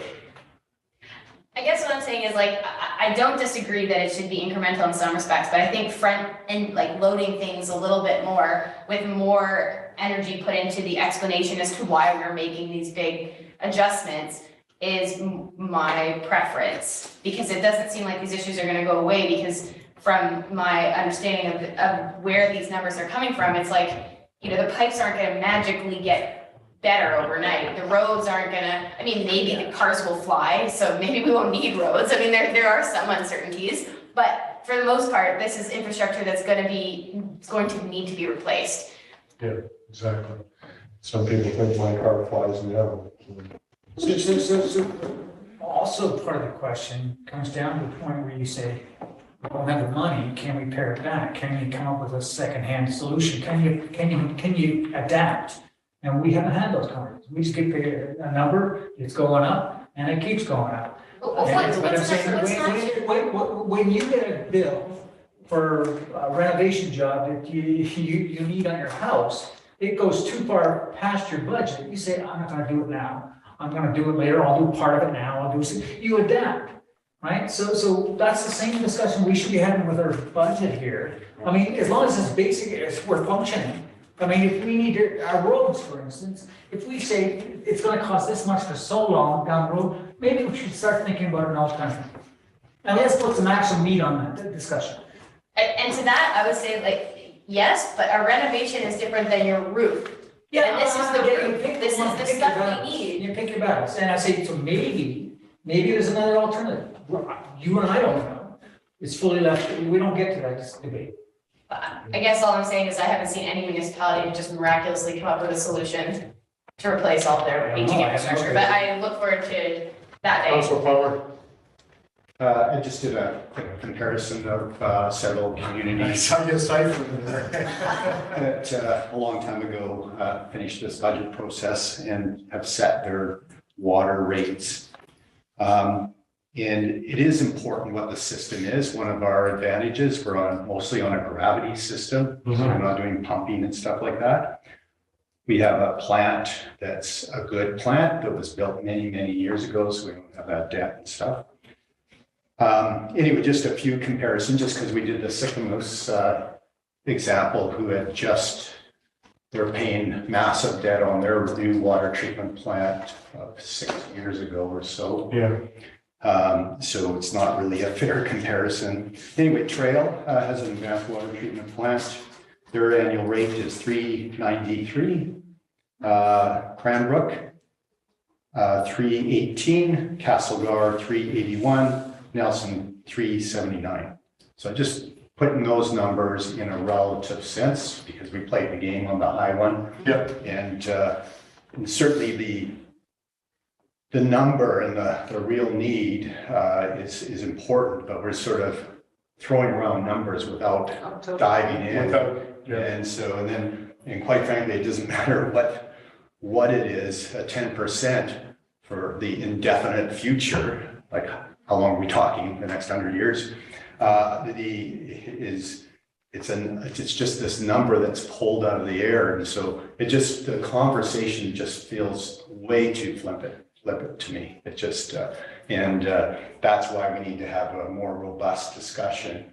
There's just, having, the utilities is super important, and we want to look after that, but the discussion that Rob's saying, well, what are the other options? Things like metering and the new infrastructure coming online. Are we doing our DCCs? Are they appropriate? Because that's hurting us. Because new development, the taxpayers subsidizing new development, and we lost the opportunity. Fortunately, we have a long-term financial plan for 2023 or 2024 for the DCC discussion again, but we're the taxpayers. So it's just sort of a general comment, but I just need to express that it's pretty alarming, and we're already concerned about affordability within the municipality, and we're making it more and more unaffordable. And so I don't know what the answer is, but that's just some comments on that. Well, I think we appreciate that, because you kind of have a comparison like communities, right? But we don't know what they have gone through to get where they are. And, we look at all of that and say, okay, what can we do? Anyhow, it's interesting to see that. So Ms. McCabe, I know I'm not giving you an answer to the question in your discussion, but let's talk about sewer. What are you talking about for rates there? Because we need to talk about all of these things to get a good comparison for what we're going to need to show our community members. So where are we at with that? Sewer is definitely a much more difficult conversation. I honestly, the challenge with sewer is the value of what needs to get done. And so with that one in particular, we've got the wastewater treatment plant upgrades. We've been very fortunate to get a significant grant to fund that to the tune of almost $9.8 million. So the city is still, of course, on the hook for the rest of the costs. And at this point, it looks like it's going to be about $14.6 million. And so we've got to fund that difference. And council has approved or given third reading to the borrowing bylaw to do that, which we'll be going through the alternate approval process for soon.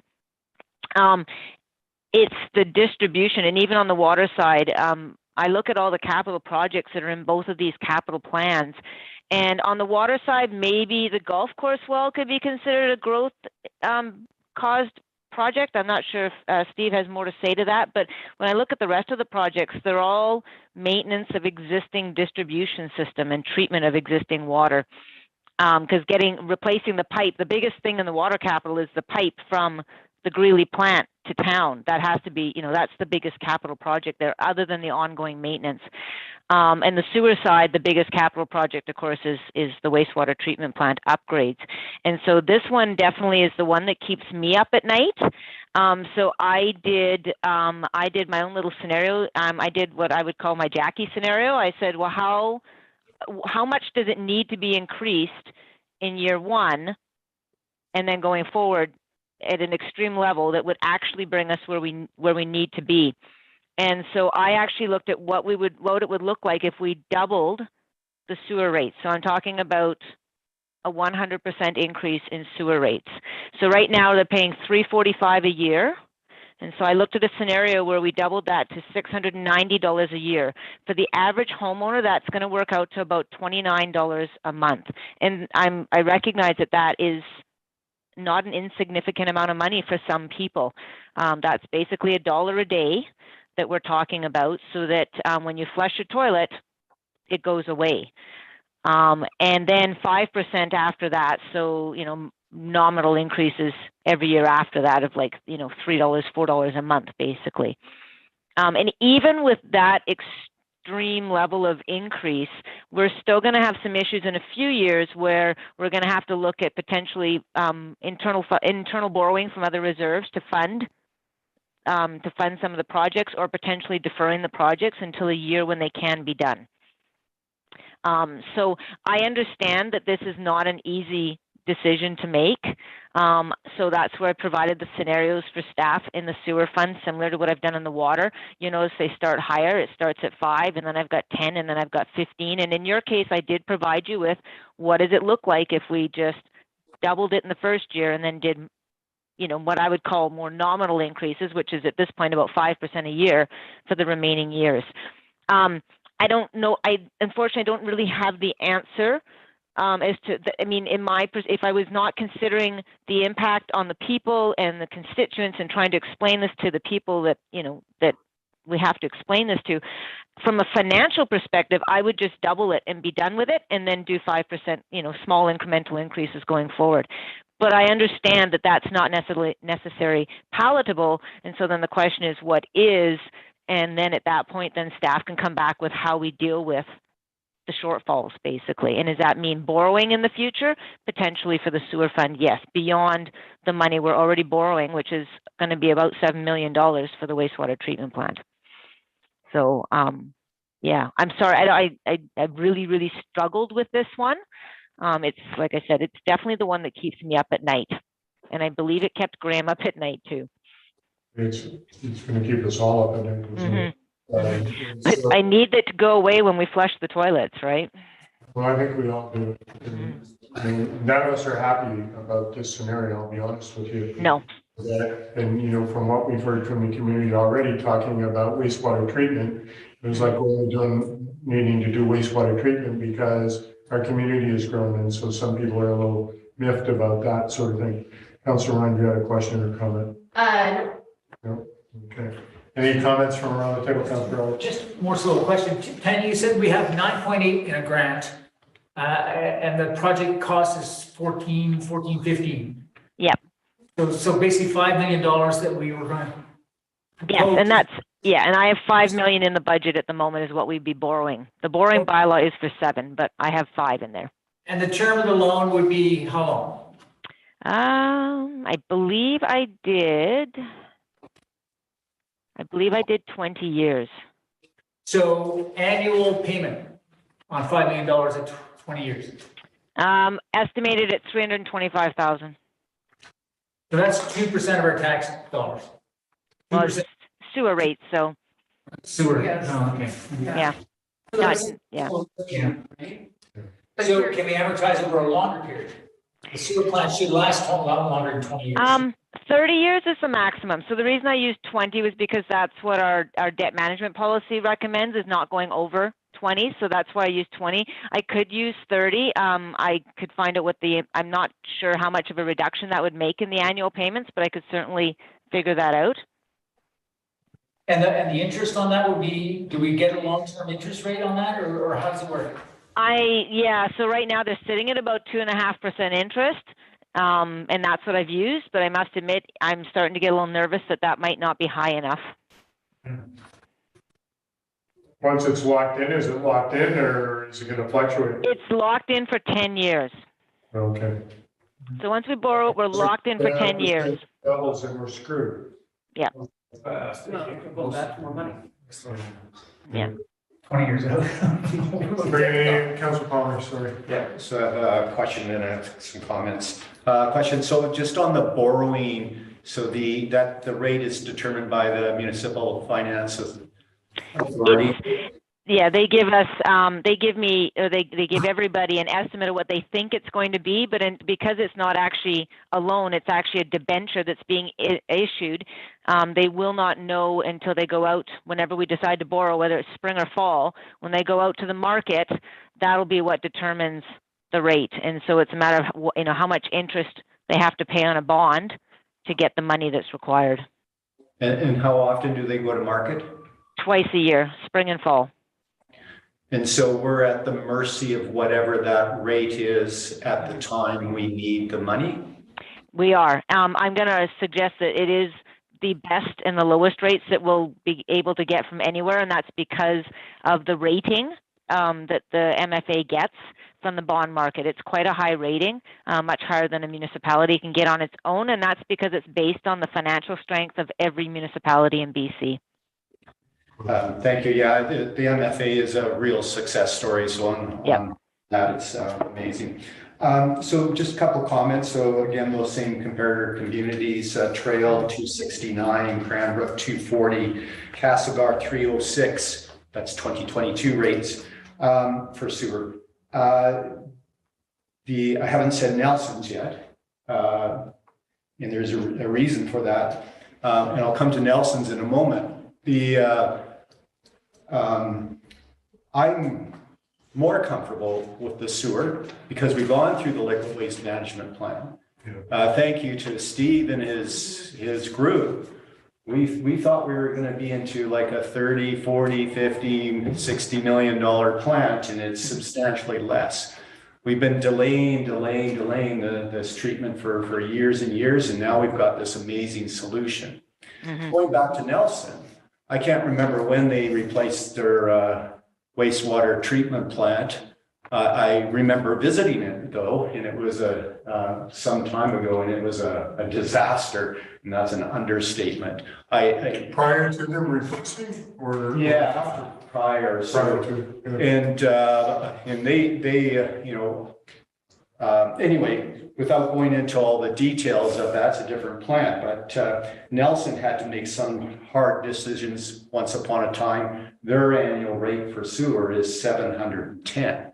Okay. And so it's this, apples and apples and where things are going. But at the same time, it's trying to find out. There's hard decisions, but when there's good, solid information behind those decisions, then you can look at the comparators, but then you can say, well, why is Nelson, almost triple Cranbrook? Well, there's reason behind that. And so that's just kind of a comment on the sewer. Thank you for that. I appreciate you looking into that. And there's some hard decisions here before us. And how do we make it palatable as, so Tanya, thank you for giving us the God's honest truth about what the real costs are, because that's what I've been wanting to hear. Having said that, now we look at it from a council's decision. How do we make it palatable? Councillor Charlotte. Thank you, Your Honor. And I agree with Councillor Palmer. I think the liquid waste management plan is a very thorough, robust document. We've managed to move forward to the next stage on this. I recognize the work's can get done. Looks like it's getting bumped to 2023, 24. But we do have a solid plan to go forward with that. From the sounds of it, the water plan is coming. So I think what Ms. McCabe has suggested here with this significant increase on sewer to deal with this plan and how we move forward and keeping the water increase a bit more modest, where when that water plan comes forward, then that would be the next decision, is now the next council would have the information in hand to be able to make that hard decision and move forward for our community. When it comes to talking to the community about what this means and what this is, I think because we do have that liquid waste management plan already completed, we have the Talk Revelstoke page already enabled. We're going into the levels of service discussion that through the chair is to Mr. Black, the levels of service does include the utilities as well, or no? Through your worship to Councillor Charlotte, yes, that is correct. Okay, so with the levels of service, to me, the way I understand it is it's going to help explain what we're paying for to get what level of service, right? To paint that picture really strongly. And if I remember correctly, that was to be completed for discussion later this year, correct? Correct. So we will have those presentations coming back to us. So for telling this story, and I'm going to keep repeating the same kind of strategy that I really do believe in, is that if we build this in like a living document in Talk Revelstoke for these conversations, and we really make sure we invite the community into that conversation. And as we get ready for the next election and we look at training for the council, I've talked about this before, is making sure that we have training before the election so that candidates and the community can try to wrap their brains around these hard decisions that our community needs to make, so that we're making an informed decision, we're making informed promises, or that candidates are making informed promises. So I imagine, I'm hopeful that levels of service conversation is going to help inform this discussion for the next budget process, if that makes sense. Well, yeah, but it's going to be incumbent upon us to make sure that the message gets out there as to, so if we're making the decisions on this prior to us getting all of that information to us, we need to be confident in our own minds that we're comfortable with the decisions that we've made and how we communicate that out to the community. Yeah. And based on facts. Yeah. Not based on a number pulled out of the air, but based on facts. Well, that's what that liquid waste management plan was, correct? Like that's what is driving the suggestion for doubling the sewer rates. So now we have something that we can point back to and show that this is what this is going to pay for. Right now, I would argue it's pretty dry content to try and dig through all of that information.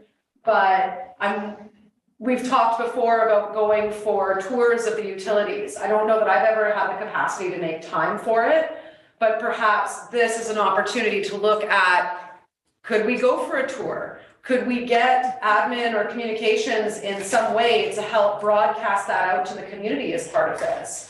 Where we talk about the liquid waste management plan and the sewage treatment plant and some of these pipes and the fats, oils, and grease problem that we're facing, just in a high level view as part of a communication strategy to get this out there in different methods, not just the written long form plans, not just spreadsheets, but here's some pictures and videos of what that money's going to. Well, we've got the videos. There's no, we've got dug in a tin boat in the sewer plant, but we've also got pictures of the fat oil greases in our lift stations. Yeah. Right, so that we can see that. The ability to get that communication out in a way that's being heard is going to be important. But by the same token, so we need to figure out, and so in a subsequent meeting, Ms. McCabe, we need to make those hard decisions as to really how can we get this out to the community, but also what can we live with so that we can actually move our projects forward. So any other comments from councilors? Councilor? Yeah, the other thing that that I'd be curious about is in that last scenario, it does seem like we end up, the last two scenarios, we end up with quite a large surplus in 2036. So I don't know, like, if that 5% thereafter, like, I'd be curious to know, if it's just a difference between 100% increase and 105 or 107% increase versus, and then not having to do subsequent 5% increases. I feel like that's another interesting option to explore, because then we don't have to go to the community after this large increase and then the following year also increase another 5%. And then that way we also don't have to, like, if we're not subsequently increasing 5% every year, then we don't end up with $21 million, which we may not need unless that's the purpose, because we want to buy a whole new facility or whatever. But it doesn't, yeah, I guess that's part of a even longer plan. But yeah, that would be my preference. Yeah, the idea is to have money at the end of the 15, like in the later years of the program, is to have enough funds there so that larger upgrades can be done at that point in time again. Because my understanding is that upgrades right now that we're doing to the wastewater treatment plant, they're not going to last forever. And so out somewhere beyond that 15-year horizon, there's probably going to be another upgrade required. The last upgrade, I believe, was 15 years ago. And so, Steve's going to speak. So in regards to future upgrades, much of this will also be driven by future development. And so we do need to be cognizant that many of these projects may fall under the DCCs. So again, another very important project that needs to be completed and brought forward to council.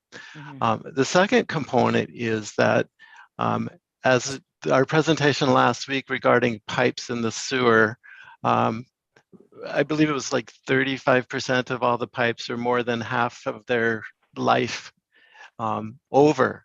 So we're going to be spending another 20 years, which means we'll probably have another 10 or 15% of those pipes beyond their midlife.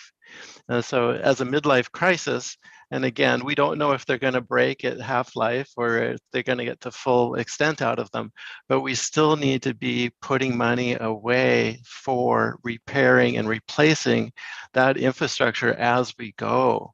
So it's just not replacing it once and then we get to pretend that it doesn't exist. We still need to operate, maintain, replace. At this point, I think we're upwards of 400 manholes that need work also. And so keep in mind that these expenditures are going to be ongoing.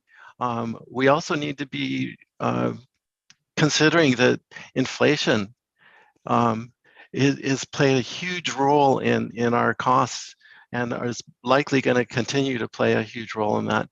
So it is a very difficult decision, but the long-term operation of our systems are critical to the community, and as a resort that we provide the very best in sewer maintenance, wastewater treatment plant, and the best water that we can provide to our residents and our guests, because we do want it to be a successful resort, and in keeping that resort happy, we continue to see more visitors and more expenditures and more tax base.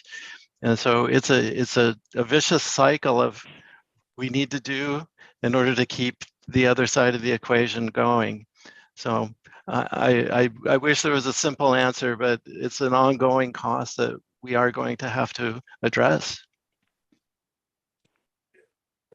Yeah, unfortunately, it is a simple answer, Mr. Black. It's just what's palatable, right? So, Councillor Lee. Yes, I agree. We've got a plan to spend so much per year over the time. But at the end of 2036, you have $21 million built into a reserve. Yeah. To me, that seems excessive, where we're at 2 in our reserve currently. So we don't. my argument would be that the wastewater treatment plant, the phase that we're doing right now is 14.6 million. I'm not sure, Steve, when the next phase would need to be done. But when it does need to be done, I'm going to suggest it's going to cost more than 14.6 million, whether that's 10 years or 15 years out. And so 21 million may not be enough for that next phase without either debt or another grant. If I might, Your Worship, I cannot argue that 21 million in reserve seems to be a substantial amount of money. Further analysis does need to be considered. I believe the second phase of the wastewater treatment plant upgrade is going to be on the order of 20 to 25 million dollars for a total cost of the plant to be around 40 million dollars when we're all done at the build out conditions. Again, DCCs are going to play a major component in that future upgrade, and so that means that we need to get those DCCs adjusted as soon as we can, so that future development starts contributing to that, so that the residents of the community are not on that impacted by the future demand. So our plan or our intent was that the DCCs would cover future growth, right? That is the intent of DCCs, absolutely. So the amount of money that we're putting in now, the $5 million on top of the grant, that should cover the current population to 2030 or 2040. Correct. Another 20 years, I believe, is about right. So it seems like we're planning way out, and we don't know. I mean, it's crystal ball, right? We're just doing, wow, what can we imagine? And let's budget accordingly. And I'm saying, I don't know. It seems to me like it's a best guess. I mean, we put some money aside, keep building a secure fund, but there's always going to be, there may be grants in the future. There may be, our DCCs may cover, or if we're strategic enough, we'll make sure they cover. Okay, so I think Councillor Shaw. Thank you, Your Worship. I think further to Councillor Elliott's point, we talked just earlier this afternoon about how a major capital project makes sense to do through debt funding or external funding, where general O&M and maintenance, when we're talking about the pipe replacements and the basic infrastructure, that makes sense to save up and build up the kitty. If we're talking about the next major upgrade that we are currently, similar to what we're currently doing through grant and debt funding, to me, that future upgrade would also suit grant and debt funding, whether that's DCC funding or debt or whatever. I don't see that as a valid, I kind of agree with Councillor Elliott on this. I don't see the point of saving up for that future major capital upgrade, but I do see the point of increasing to cover all the maintenance and the replacement of the pipes and that like fixing the manholes and doing all those things. That makes sense to save up for. So separating those two pieces out of this reserve fund conversation, to me, would help make those adjustments a bit more palatable. Okay, Councillor Ryan. Well, that's kind of what I was suggesting with like the one slightly larger increase without the 5% thereafter, because I think the 5% thereafter was leading to that 21, but it sounds like we don't also want to leave just a couple million in there. So somewhere between that, kind of like what scenario 2 ends up with, like 9 or 10 million, where there's still enough that you could potentially match grant funding or, you know, get the plan done for whatever is necessary, but it's not enough to cover the full cost of replacing the facility. Councillor Shaw. Well, and to that point, I'm kind of on Councillor Palmer's side as well, where I just want to see the math behind this and the science. Like if this is what is the operational maintenance that we need to pay for, then that's a number. It's not picking somewhere in the middle per se. It's digging into the capital projects that are driving these numbers so that we have a clear number of this is what we need, this is what we don't. That's right in front of us. Those numbers, the operating expenses are laid out at the top of the sheet. And then The capital, Yeah, the capital well, broken out. correct me if I'm wrong though, the manhole cover replacements and the piping replacements, those are capital projects, correct? Not operating? Those would all be under the operating side. Unless Tanya has, because of the value of them, has placed them in the capital side. So these are regular O&M activities, but because we've deferred maintenance for so long, these are no longer small capitals. We now have to spend a significant amount of money every year in order to get to a place where we're going to have, much like the road system, I would suggest an average system. We're not looking for gold plate. We're not looking for where we are, but someplace in the middle that we're going to be operating efficiently and utilizing the funds appropriately. So I don't know. I think I answered your question. Yeah, because that's where I was going at, where it's like some of that O&M is rolled into this capital total and. Yeah. All right. Sorry, so as far as what the operating numbers is based on historical spending we've done, just the regular small maintenance and operations for the utilities people. The capital is based on the report. I've plunked in the numbers exactly as they are in the consultant's report. They give me exact annual amounts for the first 5 years, and then after that they give me an annual amount going forward. Now, I've also, of course, added in the wastewater treatment plant, and then there's a sewage grinder that's required. So there's a few other things that have been added into those, or added on top of their numbers as well.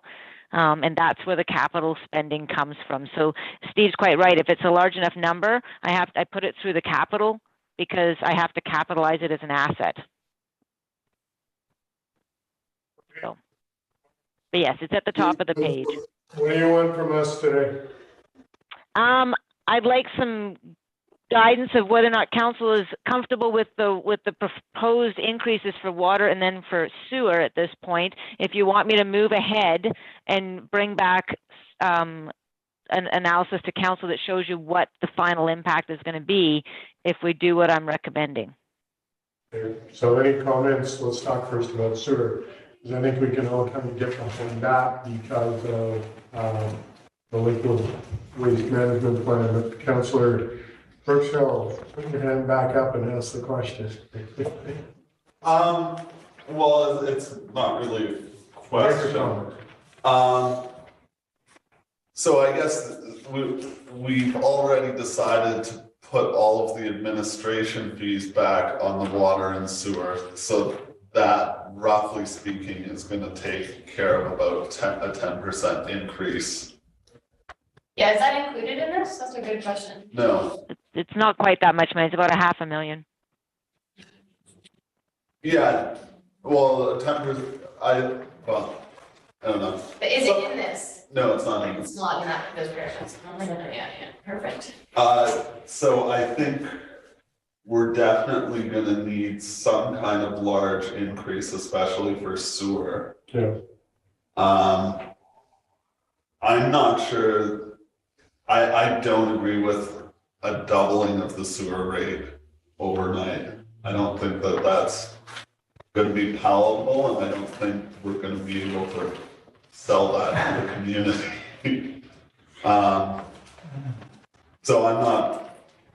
You know, Councillor Palmer says we can't just pick a number out of the air, but we're going to have to pick a number out of the air. So I'm not, that's my opinion. Okay, well, that's fine. Any other comments from council? What about water? No, we should deal with one at a time, right? Don't we have to? Yeah, I'm just asking for opinion. Maybe we can go right back to sewer. You see, Councilor Palmer is kind of going through his notes. Any comments from the rest of you? What are you going to be comfortable with, Councilor Palmer? So Mayor Sulz and Council, yeah, I need to marinate it. Yeah, well, that makes sense. Yeah. I think we all need that. So I think making a decision now, I think is, have you had a chance to give that much thought to it? Councilor Brooksville? I was wondering if we could direct Ms. McCabe to come back with an adjusted budget showing those administration fees. Mm-hmm. Through your worship, that definitely would be what I would do. I think if I could get some guidance on what you feel comfortable with as far as the increases are for the utilities, then I could build that in as well. And then we can see whether or not it's needed or not, or whether it's enough or maybe too much. I think it'd be good to try to encapsulate all of it with another meeting for sure. Yeah, I would like some, I mean, if you guys are comfortable with 100% or 50% or 10% for the sewer, I think if I know what you feel is you can that you can address with the community, then I can build that in and show you the full impact of everything, and then we can come back and say, okay, what if we tweak this and tweak that. And so if you come back with your suggestion on 10% water, sewer, I know that you're saying 100% increase, but I'd like you to come back with a couple scenarios, and so come back with a scenario at 50%. Okay. And come back with one, of course, you've got the 100%, and you come back with that pretty easy. But then come back with something between 50 and 100, whether it's 75% or 66.259 or something like that. I mean, I'm just pulling numbers out of the air, Tanya. Okay.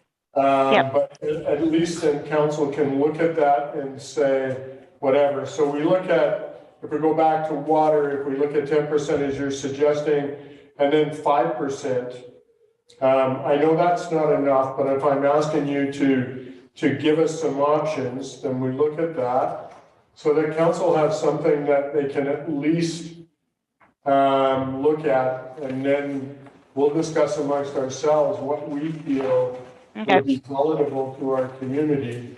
Bearing in mind, we know that we need to get the work done, but we also need to make sure that our community can afford. Fair enough.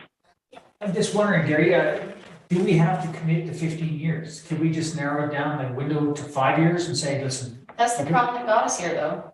Well, no, the guys at the end, we will have left them in a decent shape. We can say 10% on both for the next 5 years and say they're in a better shape than we were. And I say, so then you can make a decision. But I mean, to stick this in a 15-year bylaw, we're forcing it down someone's throat. We may not choose other. Change that. We may have. But they can change that. Next year they get to, the new council's gonna make this decision again. So Ms. McCabe, I'm just going to say it is definitely a long-term projection. This obviously will be reviewed as the years go on. And yeah, if we did a larger increase in the first year and then did a reasonable increase for the next 4 or 5 years, we might find that, and then we might get a grant for something, or, something might come out later that we can't forecast now that would definitely change it. I just keep it constant the rest of the years because that's just simpler for the purposes of my spreadsheets and stuff. But I definitely agree that even when I'm just playing around with it, I can change, what percentage I do each year because I've built that into the formulas. And so, if council's wanting me to, and I use 5% because that seems to be where inflation is at the moment, with a little bit of extra for, to cover costs. So that was why I chose 5%. Historically, we've done 2% increases every year up until I came along. And that's obviously wasn't sufficient, and that's where the 5% came from. But I can throw 3% in there, and it changes the number quite a bit. In fact, I think if I throw it as 5, oh shoot, I've just messed up anyways. I can show that scenario stuff. The challenge I'm looking at is actually not 15 years out. It's actually what it's going to look like. I'm looking at all the years along and seeing where the negative numbers appear and how much of a negative number it is, because a small negative number we could potentially cover with some internal borrowing, but larger negative numbers, we're going to have to look at external debt. Again, these are just projections. There's no way for us to ever tell you. I don't have a crystal ball, unfortunately. I can't predict the future. I wish I could. But so it's always going to be estimates for sure on what's going to happen in the future. And it could change. So come back with that scenario. Councillor Elliott, and then I'll come back to you, Mr. Black. Yeah, I would just say, if we're going to broadcast it out there, we're putting a 10% increase for the next 15 years, that would be suicide. So I just on sewer, water, and top of everything. So, I totally agree with you. So I mean, if anyone thinks that we're running, I don't know. And I don't think any of us are up for that appetite. So, Mr. Black, you have your hand up. I did. Thank you, Your Worship. Just for council's reference, because we have been underinvesting in the utilities for many, many, many years, we're in this situation. And so we can kick the can down the road again. But much like the roads, the longer you wait, you're no longer doing maintenance, you're doing complete replacements. And so the costs then triple, quadruple. It's no longer simply just going and replacing a piece of pipe. You're now replacing whole networks of pipes. And so that's where we are now. So obviously it's a council's decision. However, I do caution you that in the big picture, it's going to cost more and more and more the longer we wait, because there's going to be more infrastructure that needs to be totally rebuilt. When things fail, we don't know, but without any sort of reserve funds, if we do see a big piece of pipe fail and we don't have any reserves either, then we're going to have to go borrow again too. And so other unexpected costs, and we're in a situation where if we plan for the future, then we can budget properly for the future. And I think, as you can see, the costs have gone way, way up, and they're not going to go down. And so I hear your words of wisdom to the community, and it's very true. It's a hard pill to swallow.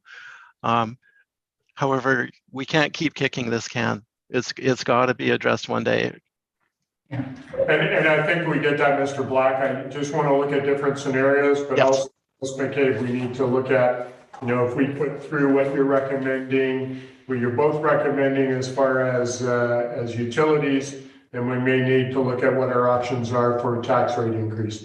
And so, it's kind of, we're trying to find that balance between the two. We don't like kicking anything down the road. We would like to deal with it and go forward, because that's prudent planning for our community.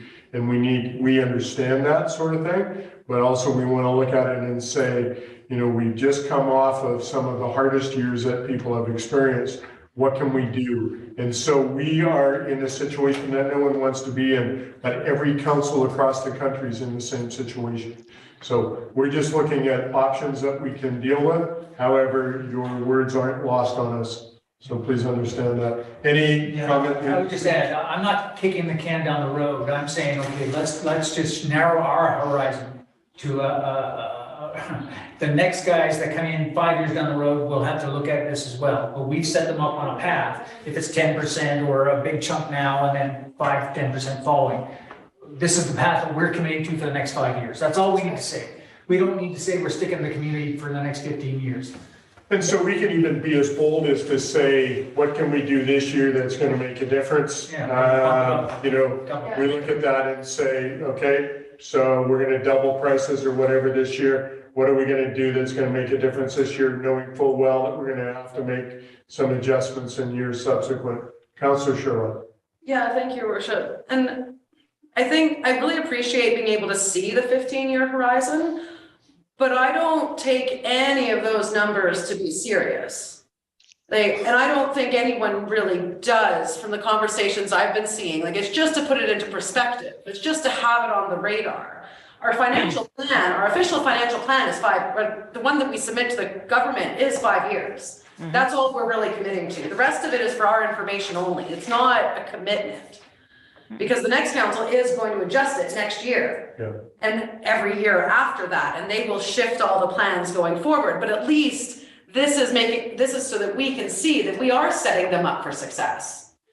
Because if we were only looking at a few years, we wouldn't have this conversation. No.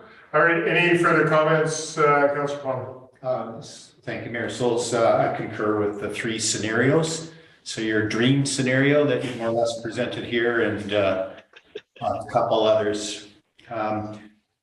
Just some general comments on we're talking about the infrastructure deficit. We haven't mentioned use those, but then in that discussion's been happening, I think, ever since Public Works probably started in the Roman times or something. And so it's always the sky's falling and we need lots of money.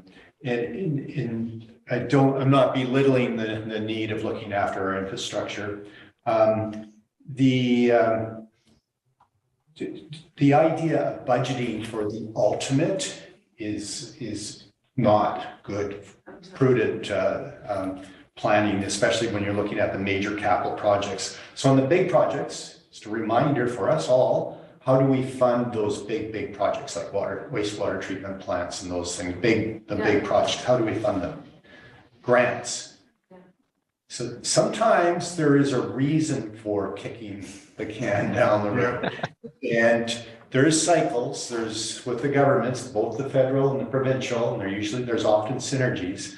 2/3 funding happens in cycles. Yes. And so grab those opportunities, recognizing where they are. And so DCCs, we've talked about that, the need of robust DCCs. We'll go on again about that. Borrowing, of course, that starts to encumber because then now you have to tax in order to pay for borrowing, but there is a place for that. And we've been, through this luxury period for the last 2 or 3 decades of the 2%, and is that disappearing? Are we going back to the 1970s? I don't know. We don't know, but everybody's anticipating. Reserves, yes, we should build some reserves. Recognize our reserves that we put aside last year or the year before, the real value of that money has gone down substantially. I don't know what percentage we're getting, but it's worth way less because of inflation and of what we're actually getting. So be a little bit careful about building up reserves too big. We need it so that we can grab opportunities when grant funding comes, the 2/3 grant funding. So we got reserves ready to go. And of course, DCCs are part of that. And then ultimately in the future, there's another way of getting more money for these funds, and that's through taxation, those hard decisions that somebody else is going to make in the future. So I just, the sky really isn't falling. It's Mr. Black's job to look after the infrastructure. So thank you. Thank you for doing that. And yet we also have a responsibility for the taxpayers and the affordability. So as we increase taxes, we create more social problems, and little things do matter because they accumulate over time. But yeah, I concur with you, Mayor Sulz, on the 3 scenarios, and then we can take a look at it from there. Good. All right. So Mr. Black and then Ms. McKay. Through your worship to Councillor Palmer, thank you. Absolutely. If I can summarize as somewhat of direction for staff to come back.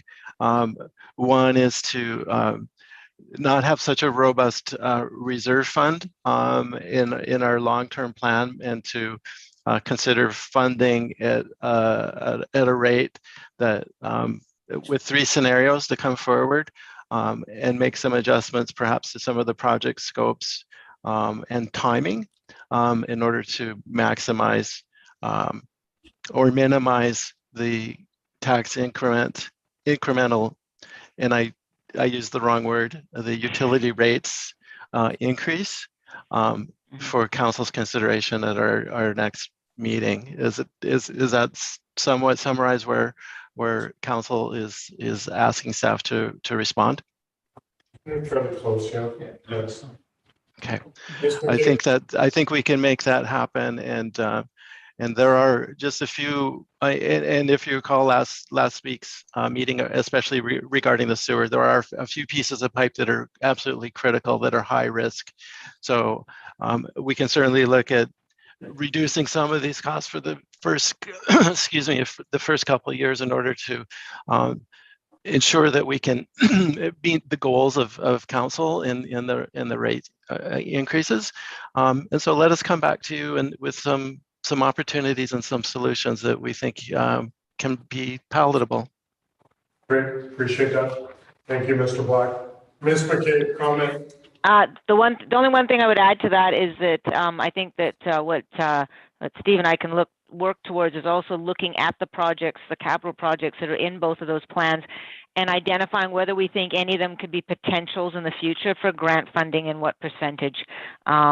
Historically, finance people or engineers want to budget for all the money they think they're going to need, and then finance people want to budget as if we're going to have to pay for it all, because that's the conservative approach to doing things. But yeah, we can certainly look. There's a couple of projects there that I'm not sure. I'll talk with Steve about whether or not he thinks that in the future they could be potential grant funded projects, because that if I'm working from a perspective of we're going to pay for it all, and maybe not. Okay, Councilor Sherlock. Yeah, for that, because like Councilor Palmer was saying, is if those are projects that would be that dream scenario that are potentially grant funded, that if they're not grant funded, they could get bumped. Okay. And having that identified so that we don't accidentally bump something that was not that was no, we need this done. So having those flagged as such, I just think will help make for those better decisions. I'm actually not sure there's any of them in there, but we'll definitely look at it. Okay, thank you all. I'm just going to make this comment, Council. I have sat around this table for quite a while, and you guys have nailed it as far as getting into the budget stuff where we can actually make a difference, and I really appreciate it. So thanks for what you're doing. Thank you, staff. Appreciate it. Let's call it a day. All right, thanks again. All right, so termination of the meeting. Councilor Ryan, Councilor Bruxelles, all in favor. Motion's carried. This meeting is over. Thank you all. Okay. Thanks. Thank you. Do you need anything?